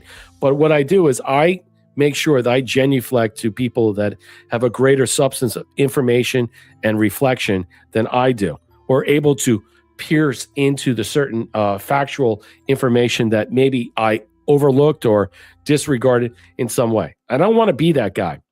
I want to have as much information in front of me. And then, you know what, look through it and then, make deliberative comments and then throw it out there and size it up for you. I don't want to be that guy. This is how it is. No, there are times that it is. I can be in some way that low EQ and stuff where I have that lack of emotional intelligence because I'm pissed off of what I see about everything that's going on. They're setting up a new race riot. They're setting up these prevailing discussions with young black teens all across the country, and they're utilizing the nomenclature, and they're trying to decide our way in and out of this. And it's just another prevailing discussion about George Floyd noise. And that's what they're doing. And they're doing it only to what? To undercut the 2026 election. They're doing it to undercut and force the administration to what? Proactively retaliate against it. And so they can claim, hey, look, we're not just gerrymandering and moving the blacks out and stuff and redistricting. They're going after this stuff. No, if you're a 12-year-old with a gun, you're going to get sized up. I don't really care if you're a cop or a citizen. You know what? You point a gun, 12, 13, 14, 15, 16, you're what? You're done. You're finished. Your age doesn't matter anymore. They prosecute people less than 12 these days for rape, for murder. Okay? And whether it goes to juvie court or not, or family court, it doesn't matter. The crime is the crime, no matter how old you are. How about the black kid, the 6-year-old black kid who brought a gun to school that shot, supposedly accidentally, a white teacher? And then what? The court ruled that, nothing. He gets nothing. Instead of what? Having supervised visits, maybe going to juvenile detention, maybe being re-educated, maybe having something done. She won the civil suit, and you know what? This kid, and you know what he's going to do? He's going to think about it again, and he's going to do it again. He's going to do it again. He's going to do it again. And I'm not saying the 6-year-old should be executed. What I'm saying is rehabilitated, taught in some way. Hey, look, you need teachings or you need reform school. You need this re-education for that type of facsimile, not re-education to think differently, to think about how did you get the gun? Why did you get the gun? To teach this kid, hey, look, you got choices. You have consequences. And the consequences lead to this. Why are certain people allowed to fall under that and other people are not? It is disgraceful, disgusting. We have 2 different laws. We have multiracial bylaws that are out there, and white people are sick of it. I'm sick and tired of talking about it. And I've gotten labeled. I know YouTube calls me a racist. I know there's something. I'm like, I don't fucking care. If I'm explaining the truth without using vernaculars that are offensive and stuff, but you still can't process it in some way, that's on you. And fuck you. That's the reality we live in. Darla, gift of the can. Perfect day. Thank you, Brett, for your perseverance and dedication to keeping us all informed and connected. Salute to you. No, salute to you. Thank you. Let's continue. We got more to go. I'm not leaving the show. I got more. When I'm by myself, I'm going hard. I got more. I'm going to jump around this. Lehman reported your resilience on notes in the cabinet meeting several times when a photographer zoomed in. Why did you write these notes? Listen to this. It's an interesting thing. You wrote resilience on your cabinet note meetings. Several times the photographer zoomed into it. Are you trying to keep the president calm? Are you trying to keep yourself calm? Why did you write all those notes? So people could look over my shoulder, photograph them, and think they got a scoop. So, and they're laughing in some way, but the point is, remember what I talked about the other day about the NDAs and all this other stuff, all the leaks and stuff? They're all peering over, they're looking. Remember, this cabinet, this presidency allows what? The meeting in, no cabinet meetings are allowed in from former cabinet officials. The Biden administration didn't have any. They've had 13. Let me move on. I got more stuff. I don't want to belabor this. I got so much more. Let's see where I can get into more constructive stuff. Okay. Let me talk about this that just happened. And I think this is offensive. I don't want to get into this right now. I want to discuss it. I'm going to jump around right now. Again, thank you for all your support. Thank you, Thea, for the 300 gold pills. It's good to see everybody out there. I'm just going to move this storyline ahead. I'm going to jump ahead. I have a sequence of stuff that I put in some type of way. So my processing about how I want to discuss certain things moves forward, whether I'm working with somebody or not. I mean, I used to do that with Thomas in some way. He's like, because I go through a whole thing, a series of events where they're interconnected. So you can have conversations that overlap. But I just want to jump around right now because of the time frame, because it's Friday and I want to keep you here all night. And I thank you for your time and patience. Trump goes nuclear after a judge rules his name must be yanked off the Kennedy Center. This just happened this evening. Should be a shame. And I'm going to show you something that really upsets me.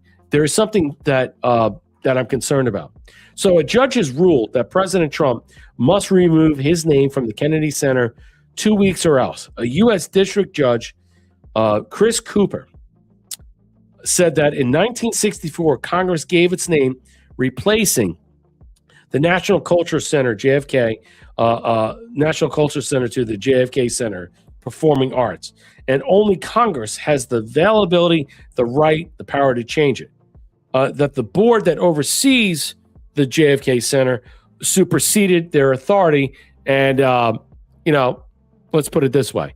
It got really testy and divisive. It was a divisive move with the president's MAGA supporters cheering his takeover. And remember, President Trump is what? He's redoing. There's a lot of reconstruction, deconstruction. There are tunnels underneath the Kennedy Center. There are things there that I think in some way people don't want out. And either they're sealing them up, they're redoing all this other stuff and making it more. And there's no wonder why Trump wants to put his name on it. And I think in some way that this really was offensive to President Trump. And I'm going to show you why. It really hurt him. The announcement last December that Trump's name would be added to Kennedy Center sparked swift outrage with members of the Kennedy family and other critics of the president. Outrage that spiked after Trump's name was added to the building. Of course, Trump has repeatedly claimed that the board had voted unanimously to approve renaming, but Representative Joyce Betty, Democrat from Ohio, a board member, posted a tweet saying he has been had been muted on a call and not allowed to speak. Okay. And noted that the name change has not been on the agenda. House Majority Leader, let's just say Obama Light, Jeffries, and Rick Larson from Washington were not present at the meeting. Beatty filed a lawsuit late in December challenging illegal renaming, arguing that because Congress named the center by statute, changing the Kennedy Center's name requires an act of Congress. Can you believe that? It requires an act of Congress. The Congress can't do shit, but you want to make an act of Congress. You can't pass the Save America Act, but you want to make sure that you can't have President Trump's name on this. See the priorities. Congress doesn't do anything for you and I. They don't. Nothing gets passed. If anything gets passed, it's because it's what? President Trump. That's why I worry about the future. Without President Trump here, who's going to force them out? I know there are many people leaving. They're dipping out. They're resigning in some way. But if we don't really get to fix the problems at hand, how do we have a future? We all, as much as people bitch and moan, nothing's really happening. We all know what's happening. President Trump, his fist, his hand, his power wields a great many different things. But again, many people don't want to see it. Many people don't want to believe it.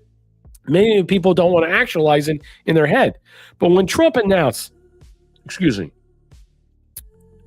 that the Kennedy Center would be closed for 2 years for construction, revitalization, and complete rebuilding, I wonder why. Betty, this Democrat scumbag, amended her claims to seek to block the closure as well.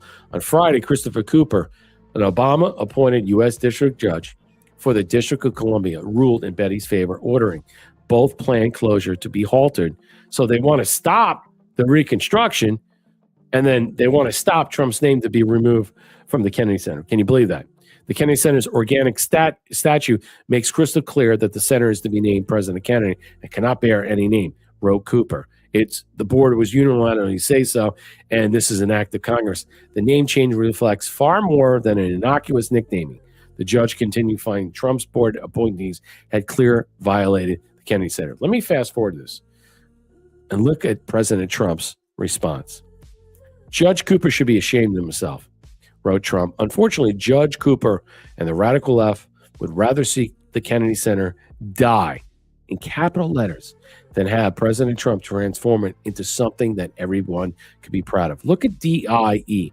Remember, when he speaks, there's comms. Trump concluded by writing, I cannot be involved with a situation where danger to the public is allowed to flourish in plain and open sight. Let me repeat this. I cannot be involved with a situation where the danger to the public is allowed to flourish in plain and open sight. What do you think he's talking about? The actual renegade judges that are out there? Or is he talking about something more specific? Think about that. Or unless I am free to do what I do better than anyone else, bring institutions back physically, financially, and artistically. I have no interest in continuing what could be only a hopeless journey into never, never land. Let me repeat, never, never land. Does anybody know what never, never land is? Well, that was the Michael Jackson estate. So why would he say and utilize that narrative? Does anybody have a thought pattern or pattern recognition to discuss that?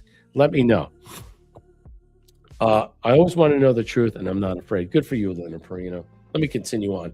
Does anybody have a thought about that? Let me know in the chat. I mean, that just blew me away. Why did he mention Never Never Land? Michael Jackson in some way. Why would he compare that to Michael Jackson in some way? What was he suggesting? All right, let me do a couple of things. So we're understanding right now, Variety puts this out, that there are many people bailing, and these people are scumbags, and they are scumbags. There are many people bailing on the Freedom 250 in D.C. and they're citing threats of safety and concerns. But yet, all these people that are dipping out, Martin McBride, Brett Michaels, they all perform for Bush and Obama and stuff. They're all scumbags. So fuck them and die. And you know what? These people are so aged out. Why are they even being involved and asked? Okay, as concerns as Trump-backed shows evolved into something more divisive. So as Chris Christopherson might have put it, Freedom 250 is just another word for a festival with very few acts left to lose. Interesting. I got more to talk about this. I think this is a big subject, and everybody's talking about it. As of Friday morning, 5 out of the 9 artists announced roughly 48 hours earlier that the Freedom 250 concerts on the National Lawn in D.C. have officially declared their intentions to back out. Fuck them and die. And they were set up by private-public partnership. Let me tell you right now, these people, this is a retaliation by the NGOs and many different groups that Reid Hoffman and other people are involved in, and so they're pushing back about it. The fifth and latest declare he was pulling out. This is Brett Michaels of Poison fame. I mean, honestly, why do you fucking care? You're talking about 1980s hairband. You think the millennials and Gen Z gives a fuck about that? I mean, who gives a fuck about that? Whose exit statement essentially said the atmosphere around the show has been poisoned? How quaint. And then he was unnerved by threats that were coming in. When this opportunity was originally presented to my team, it was described as a celebration to our country through the music and a chance to honor our veterans and first responders and teachers. And you dipped out. You're a pussy. You make me sick. As the son of a veteran coming from a family that has proudly served, that is something I've always been honored to support. No, you don't, because you don't really care. He continued, unfortunately, what was presented to us is a celebration of a country involved in something more divisive, and that what I agreed to be a part of concerns have been raised regarding safety of fans, band crew, family, whatever. Michaels asserted that this isn't about politics. It's about staying true to what I always believed in. Yeah, because you're a hypocrite and opportunist. And all these people that have dipped out, and there are many people that have dipped out, you know what? You can go fuck right off. And I don't really care about you. You know, it doesn't really matter. Here's another article about this. I got other discussions because I'm going to go into other things. So I think in some way, a lot of people are dipping out. I think there's more here than we're actually processing. And I just want to put it as a reason, 7 artists announced that they're dropping out. I don't want to read this, what Brett Michaels said, but what a mess. They invited a bunch of washed up has-beens. This is pretty good. And now they're even washed up bailing on them. Yet another reason why the right wing gets literally any famous person we can approach is retarded. Okay. That's something you want to say with this departure. Michaels joins Morris D. I mean, come on. Does anybody know who Morris D is? I mean, Morris Day. I know. But, I mean, do you know Young MC, the Commodores? I mean, we're talking about dealing with people of Gen X, who knows, millennials. I mean, I understand you're catering to a different crowd. Martina McBride, who actually performed for Bush and Obama, and so did other people. Only 2 out of the 9 acts have publicly declared. Vanilla Ice, I mean, I'm sure a lot of people know it was Milli Vanilli. CC Music Factory, come on. Freedom Williams, he was still uncertain whether to go there. That leaves only Flo Rida out of the 9 who still not addressed the issue. Yeah, I guarantee he's going to dip out because they're going to give him shit. Trump's a racist. His people are racist. Go ahead, dip out. I don't like your fucking music anyway. I don't listen to rap music. You know, we shouldn't have rap music catered to a white audience, especially groups of people out there. I mean, honestly, if you can't get jazz, you can't get blues, you can't get funk, you can't get soul, you can't get country. Why are you reaching out to has-beens? Why are we doing this? The divisiveness that Michael spoke of was fully evident in the comments left on social media. Yeah, a majority of messages on his post congratulate Michaels for making his move, with many saying they would have had a hard time continuing to listen to his music if he had gone on that festival. Many identify with President Trump and MAGA. Hey, look, I have, you know, I'm not going to say who my brother-in-law is, but he's a famous rock star, and he's part of a famous band. And I'm not going to say, and I would tell him, why don't you guys go and do this? But were they asked? I doubt it. And I think you know who these people are. But some disappointed conservative fans pointed out that Michael's comments about the threats were the clearest part of his post. Listen to this. This is an illustration that's interesting.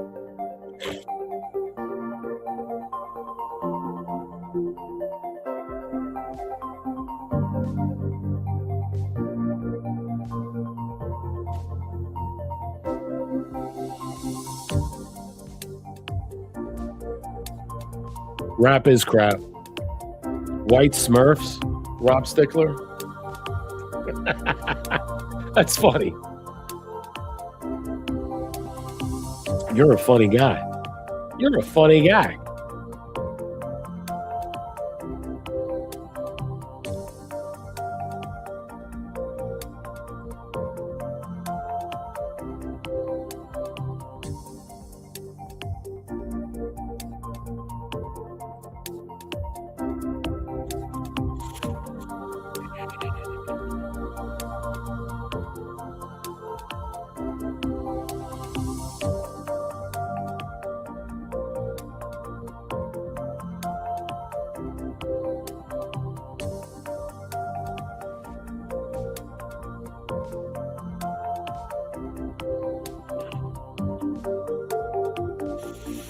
So you can see there's a left opposition that's happening. It's a counter narrative what President Trump is doing on Memorial Day. Only the lefties can subvert and try to take back the 250 years. It makes me sick. It's embarrassing. It's going to blow up in their face. And all these people are going to get shit on their face. You know, if you're going to attend these things, you're not an American. You're not. You hate the country, you hate President Trump. You just basically like, yeah, I just want to go see music. Yeah.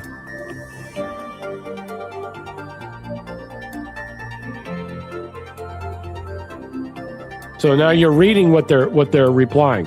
It's embarrassing. Morris Day and the Times said in a post, it's not for me. Hey, Morris Day, you're a one-hit wonder fucking loser. No one fucking even knows who you are.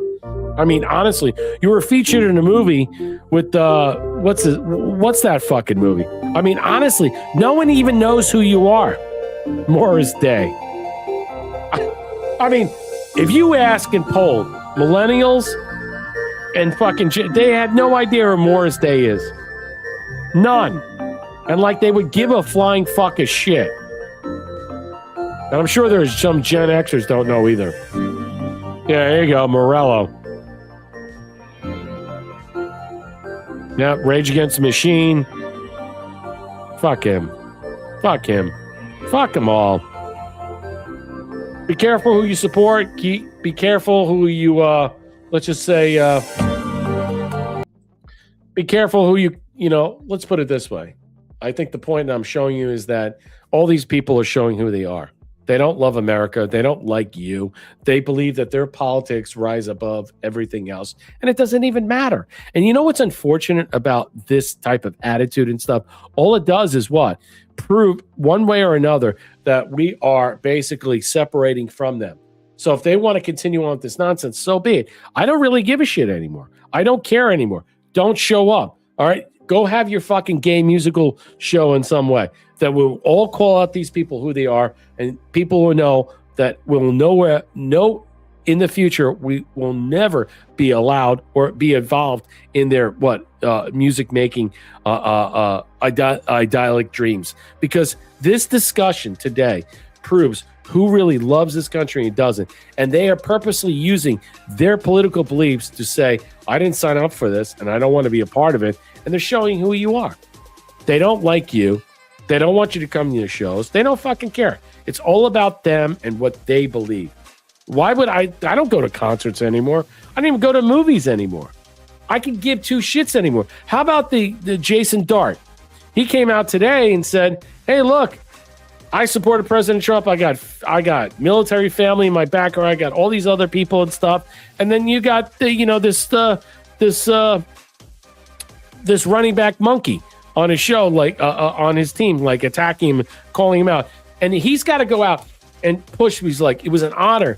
And you know what? He didn't back down. And his monkey teammates, his primates, are basically like pushing back and calling him a racist and all this other stuff. And I give him, and Trump's like, came out on Mediaite and Axios, said, I wish I was as Googling that guy. Look at his girlfriend. He's fantastic. You know what? I New York Giants, you should be proud. You got a guy who's a winner and stuff. And if all the other primates don't want to play ball and stuff, then get them off the team and stuff. If they want to make this a problem because it's political, then fuck them. That's why I don't watch foosball. That's why I don't watch these monkey balls and sports balls and stuff, because that's what it's all about. It's all about this and about that. It's not about you. It's either you want to have entertainment or you don't. And you know what? The fact that this guy had to have some type of eloquent response to push back against, the narrative in some ways, that because he was called a racist for supporting and introducing President Trump in Rockland County is embarrassing. It's absolutely embarrassing. I don't see any monkeys and primates and all these other black thugs that are football players that think, be my guest. Yeah, you're too busy choking your girlfriend like in Green Bay, or you're too busy doing all these other things because you're violent, you're scum, and you don't want to stand up to the positions as this white man has done. A white young man who's good looking and he looks good. He's got a hot girlfriend, and you are what? Desperate. You want the spotlight. You embarrass me. You make me sick. You know what? This is the reason why many white Americans and many people look at this culture in some way, the subcultures that we're moving away. When I believe in some way that the sports narrative is going to dip out because of race relations, I believe so, because of the truth mechanism in some way. I think it is. I think it's holding on like a Green Bay Packer running back choking his wife. And I digress, but it's true. That just happened recently. But that's what it's all about. It's like holding on to the throat of a woman that happened to be the girlfriend or fiance of a running back. That's how much everything is slipping through the cracks. The violence in this culture, you cannot just put away. You can't poo-poo it away. You can't waste your time 4 or 5 hours a day watching these people, if you want to call them, make millions of dollars while you suffer the struggle to buy food, to put gross. If they weren't, let's just say, if they weren't these people, they'd be robbing, pilfing, raping, and killing. They would be part of the monsterhood conglomerate running across our countryside because they have no education, because they were allowed to do one thing, to force feed the narrative, to let these primates to accelerate to their positions to what? Play ball, and that's it. They'll be broke in 10 years, and we'll have to pay for it. I mean, that's the bottom line. I don't really care anymore. I don't participate in the nonsense anymore because that's why. And when you understand Bill Cooper, you'll understand it's like, why do you want to support somebody who fucking hates you, that makes $10 million, $20 million, $30 million a year? They fucking hate you. They hate you. And then what? You want to go there and pay $20 a beer? You want to buy a $15 hot dog? Don't do it.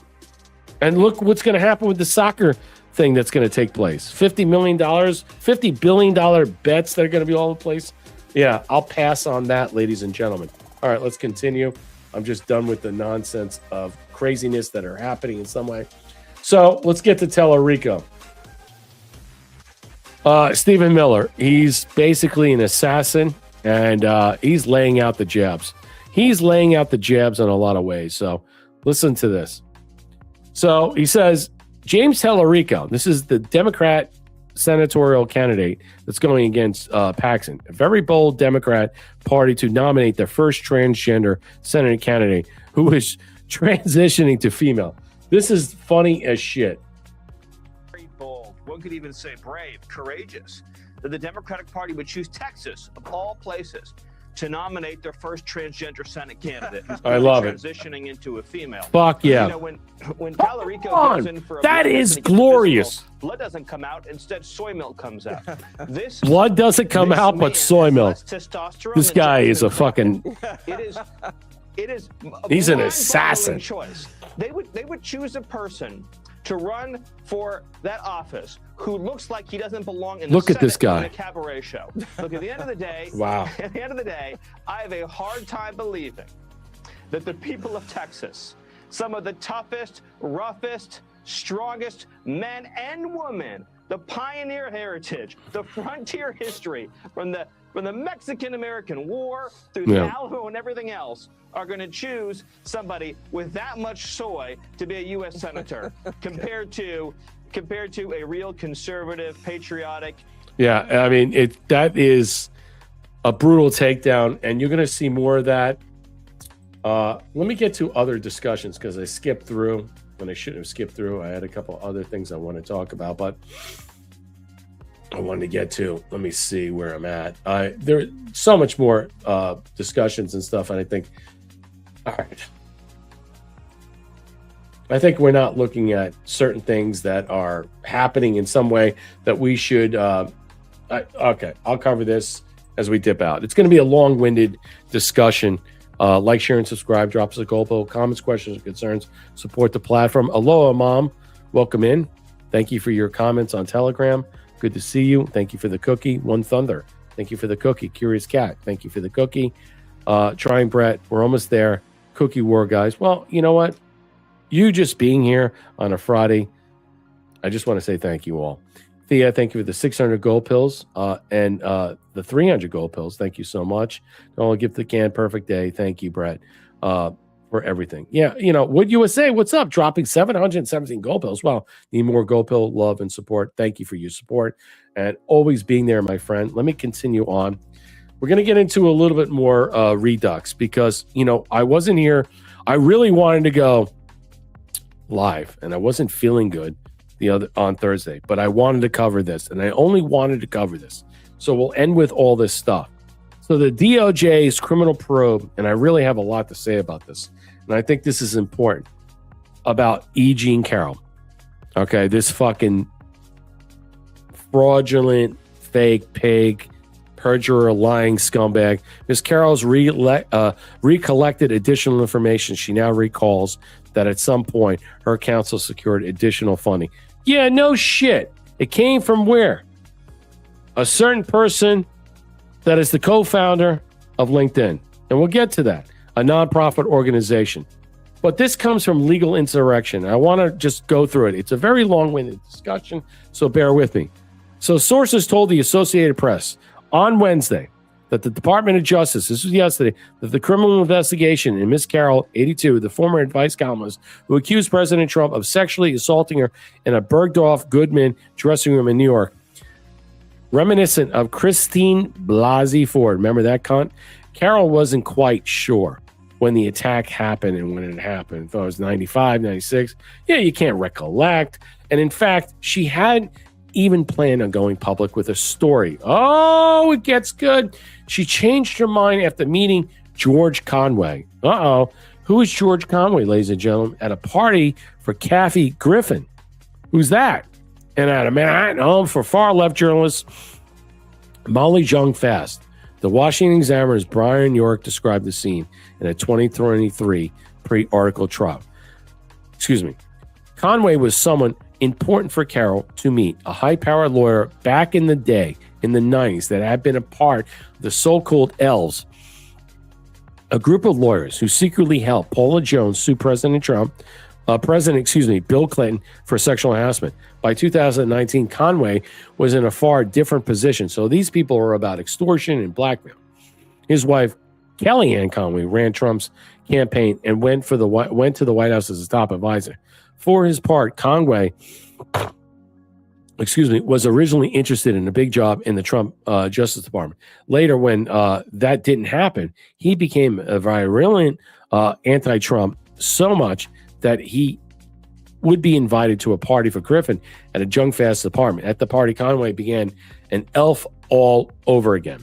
So the bottom line is that this whole thing was pursued by Kelly Conway's ex-husband. Conway pursued Carroll that she should. So he pushed this stuff. And they were a part of this defamation lawsuit. The idea was that when Trump denied having met her and that she said making up the rape accusation to sell the book, and he said Carroll was not his type, and then all the defamation.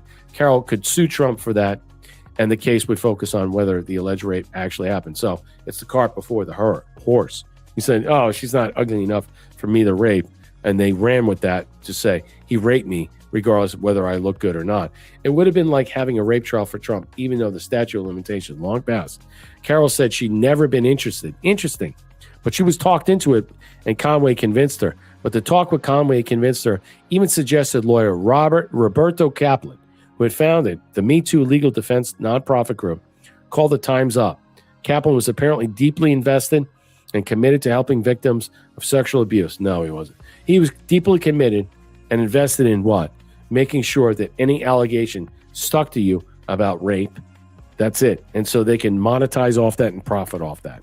Carroll made the allegations in 2019 memoir.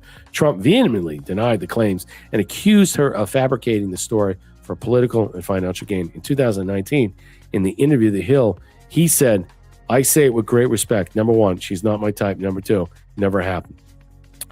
Carroll later sued Trump for defamation, and that's part of it. In 2023, Matt and jury found him liable, blah, blah, blah. The DOJ's investigation found on contradictory statements that she made about material fact in the case. Washington Examiner's Byron York reported in October 2022, the deposition Carroll stated under oath, no one was paying her legal bills. Let me say this. If Carroll isn't the real target, who is? And how do you prove Carroll did lie? So if she recants or recalls that testimony, does that money that was smurfed out, that was utilized to fund her lawsuit against Trump to undercut his 2020 election bid, think about that, this is bigger, what does that qualify under and for? That's where I'm going. Reid Hoffman, Epstein Island guest and former host of, let's just say, events that were supplied for an Epstein dinner in California by him. In October 22, the deposition, no one was paying her. And now we know she was being paid and supplied by a certain person or persons to what? And do this. So this type of information that is coming out is germane. So is she the real target, or is she basically facing not just fraud and perjury charges? There are a whole host of other charges that are going to lay waste to her. If she does not give up the goods to sacrifice the lamb, which is, in some way Reid Hoffman, you have to consider, what's this really all about? So during the course of preparing her for the testimony as trial, Ms. Carroll has recollected additional information.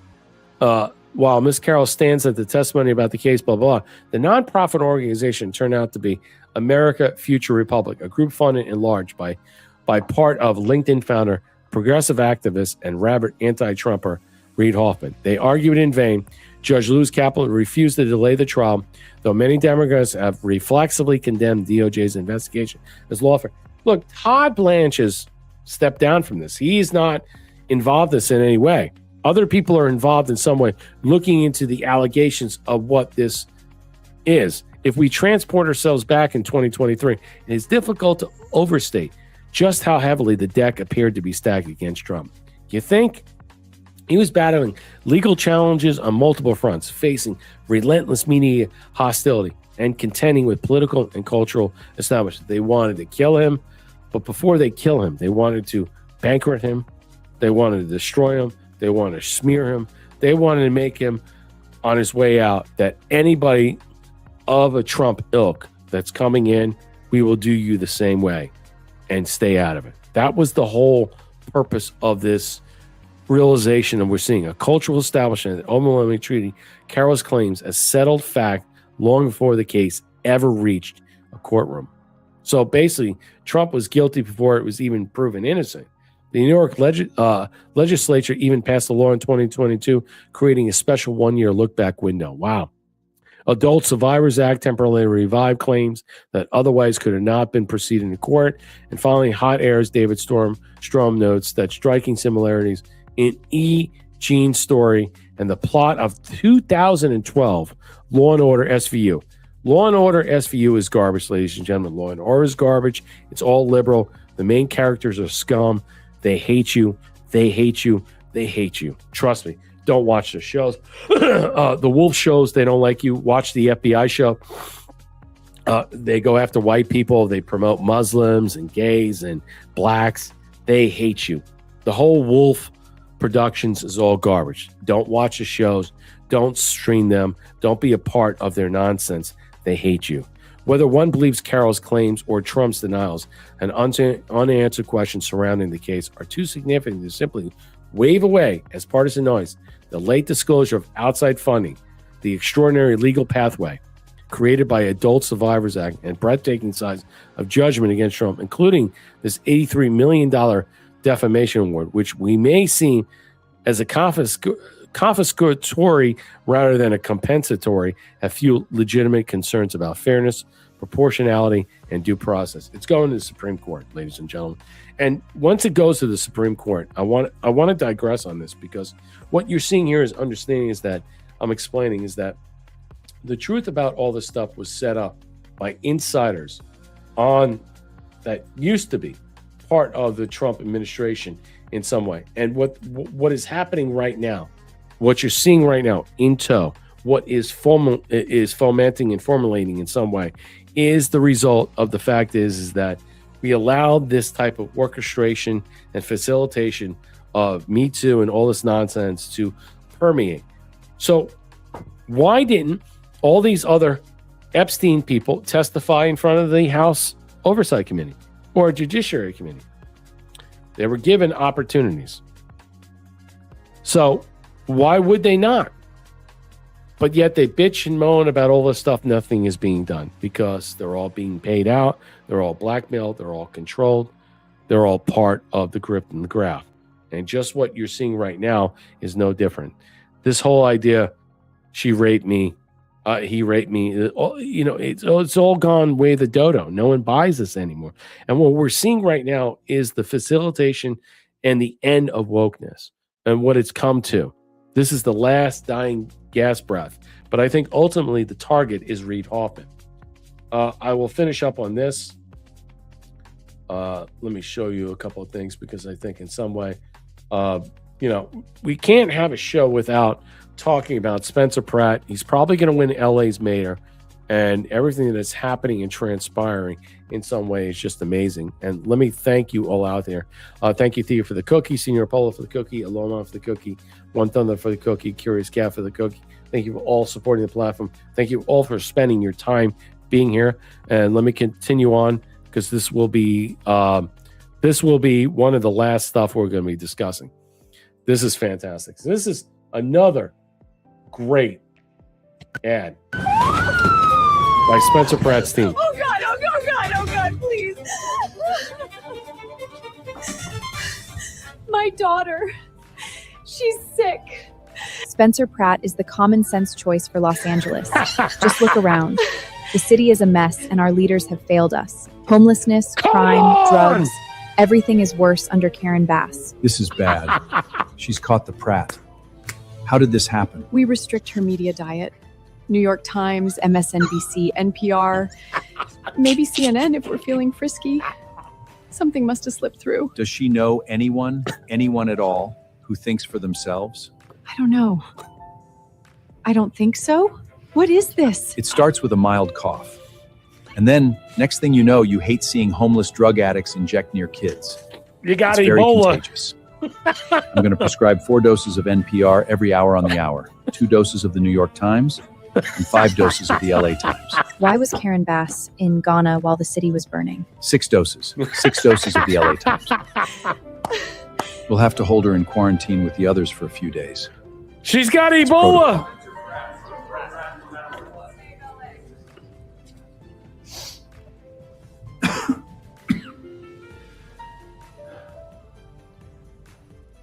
That is funny as shit, dude. Whoever is putting this ad campaign together, the one thing I look about what Spencer Pratt is, because he is very pragmatic. I mean, he's not atypical. He's not looking to be divisive and derisive. He's just looking to what? Make sure that we clean up the city, fix the problems that the city has. He's not looking to overturn the apple cart like I do. He's not looking for certain defense mechanisms to really rally. He's rallying the people in general. He's like, yeah, I don't want ICE in here. I eat enough Mexican food. Okay, that's all great in some way.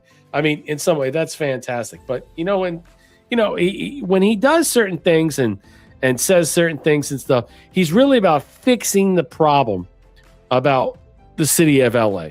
And being pragmatic, being germane. He is focused on the problem, the crime, the drugs, the homelessness. He's not looking to dissect, separate. He's not calling out blacks. He's not calling out Jews. He's not calling out, Spanish or illegals in some way.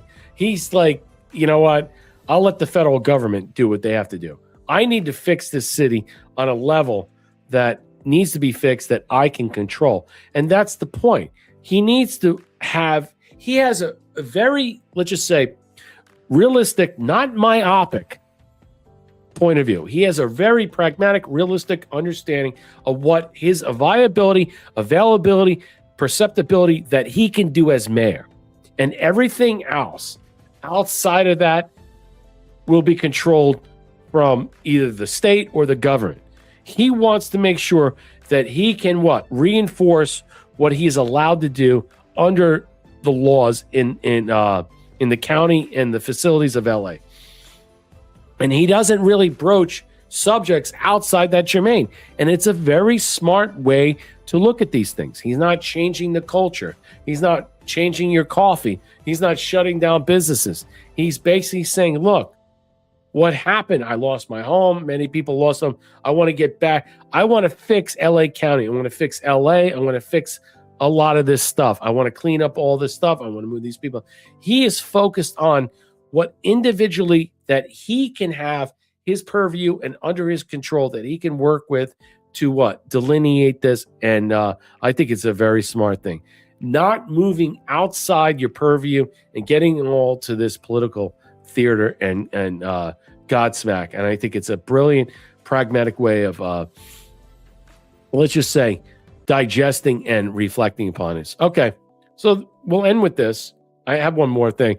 Did PayPal co-founder Peter Thiel move family to Argentina? So there's been a lot of stuff that's been going on X saying that PayPal co-founder relocates his family from California to Argentina. So rumors are swirling across Silicon Valley that PayPal co-founder Peter Thiel has suddenly packed up his family and left the United States. Speculation, intensified reports emerged that the tech billionaire quietly secured a multi-million-dollar compound estate in Buenos Aires, just as California prepares for a historic referendum targeting the ultra-wealthy.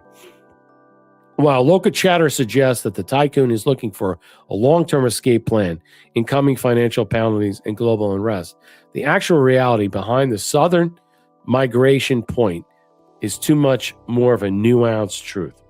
A storm speculation has erupted around Silicon Valley titan Peter Thiel, following a New York Times disclosure that he's moved his family to Argentina for the time being, a development drawing heavily scrutinized given his role as a key mentor to J.D. Vance. And that's why many people on Rumble and other people are saying, what's happening with J.D. Vance? A wave of commentators are painting this as a permanent defection from American shores, though the coverage from his challenges that narrative, while the 58-year-old tech mogul, his husband, Matt Danzian, and their children have indeed set up their house in Argentina and remained there until their return for U.S. citizenship. Is he dipping out? Many view the relocation as initial step towards a permanent departure, especially as voters in his home state of California prepare to decide on the fresh levy of targeting billionaires. Peter Thiel just bought a $12 million mansion in Buenos Aires. What's your thoughts? Separating expatriate rumors from financial reality. The Millie connection, Argentinian citizen offers two unnamed insiders mentioned this in the piece. Thiel's friendship with him and Millie have actually led to official citizenship. Oh, look, many people are posting this in some type of deluge to say that something is happening, that the Antichrist is happening. He let the cat out of the bag. He did all the stuff, but I would suggest in some way there's something else there. And, this whole thing that has led to some scuttlebutt over X in some way is no different. I don't know what is happening and why it's happening. I don't really care in some way. If he's on the run, then he's fucked. But something is happening that we don't see. And I'm going to leave you with this as we dip out. You got to listen to this. What if I told you the highly intelligent beings who love us unconditionally have always watched over us? Let's listen to this. This is fantastic. There's a lot of interest in it. the people coming from space, you know.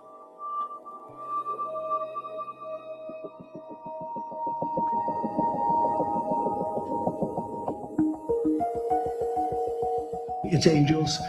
They say angels bring good luck.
Do you have an update on the UFO files and what might be, when we're going to be seeing those? Well, I think we're going to be releasing as much as we can in the near future for some reason.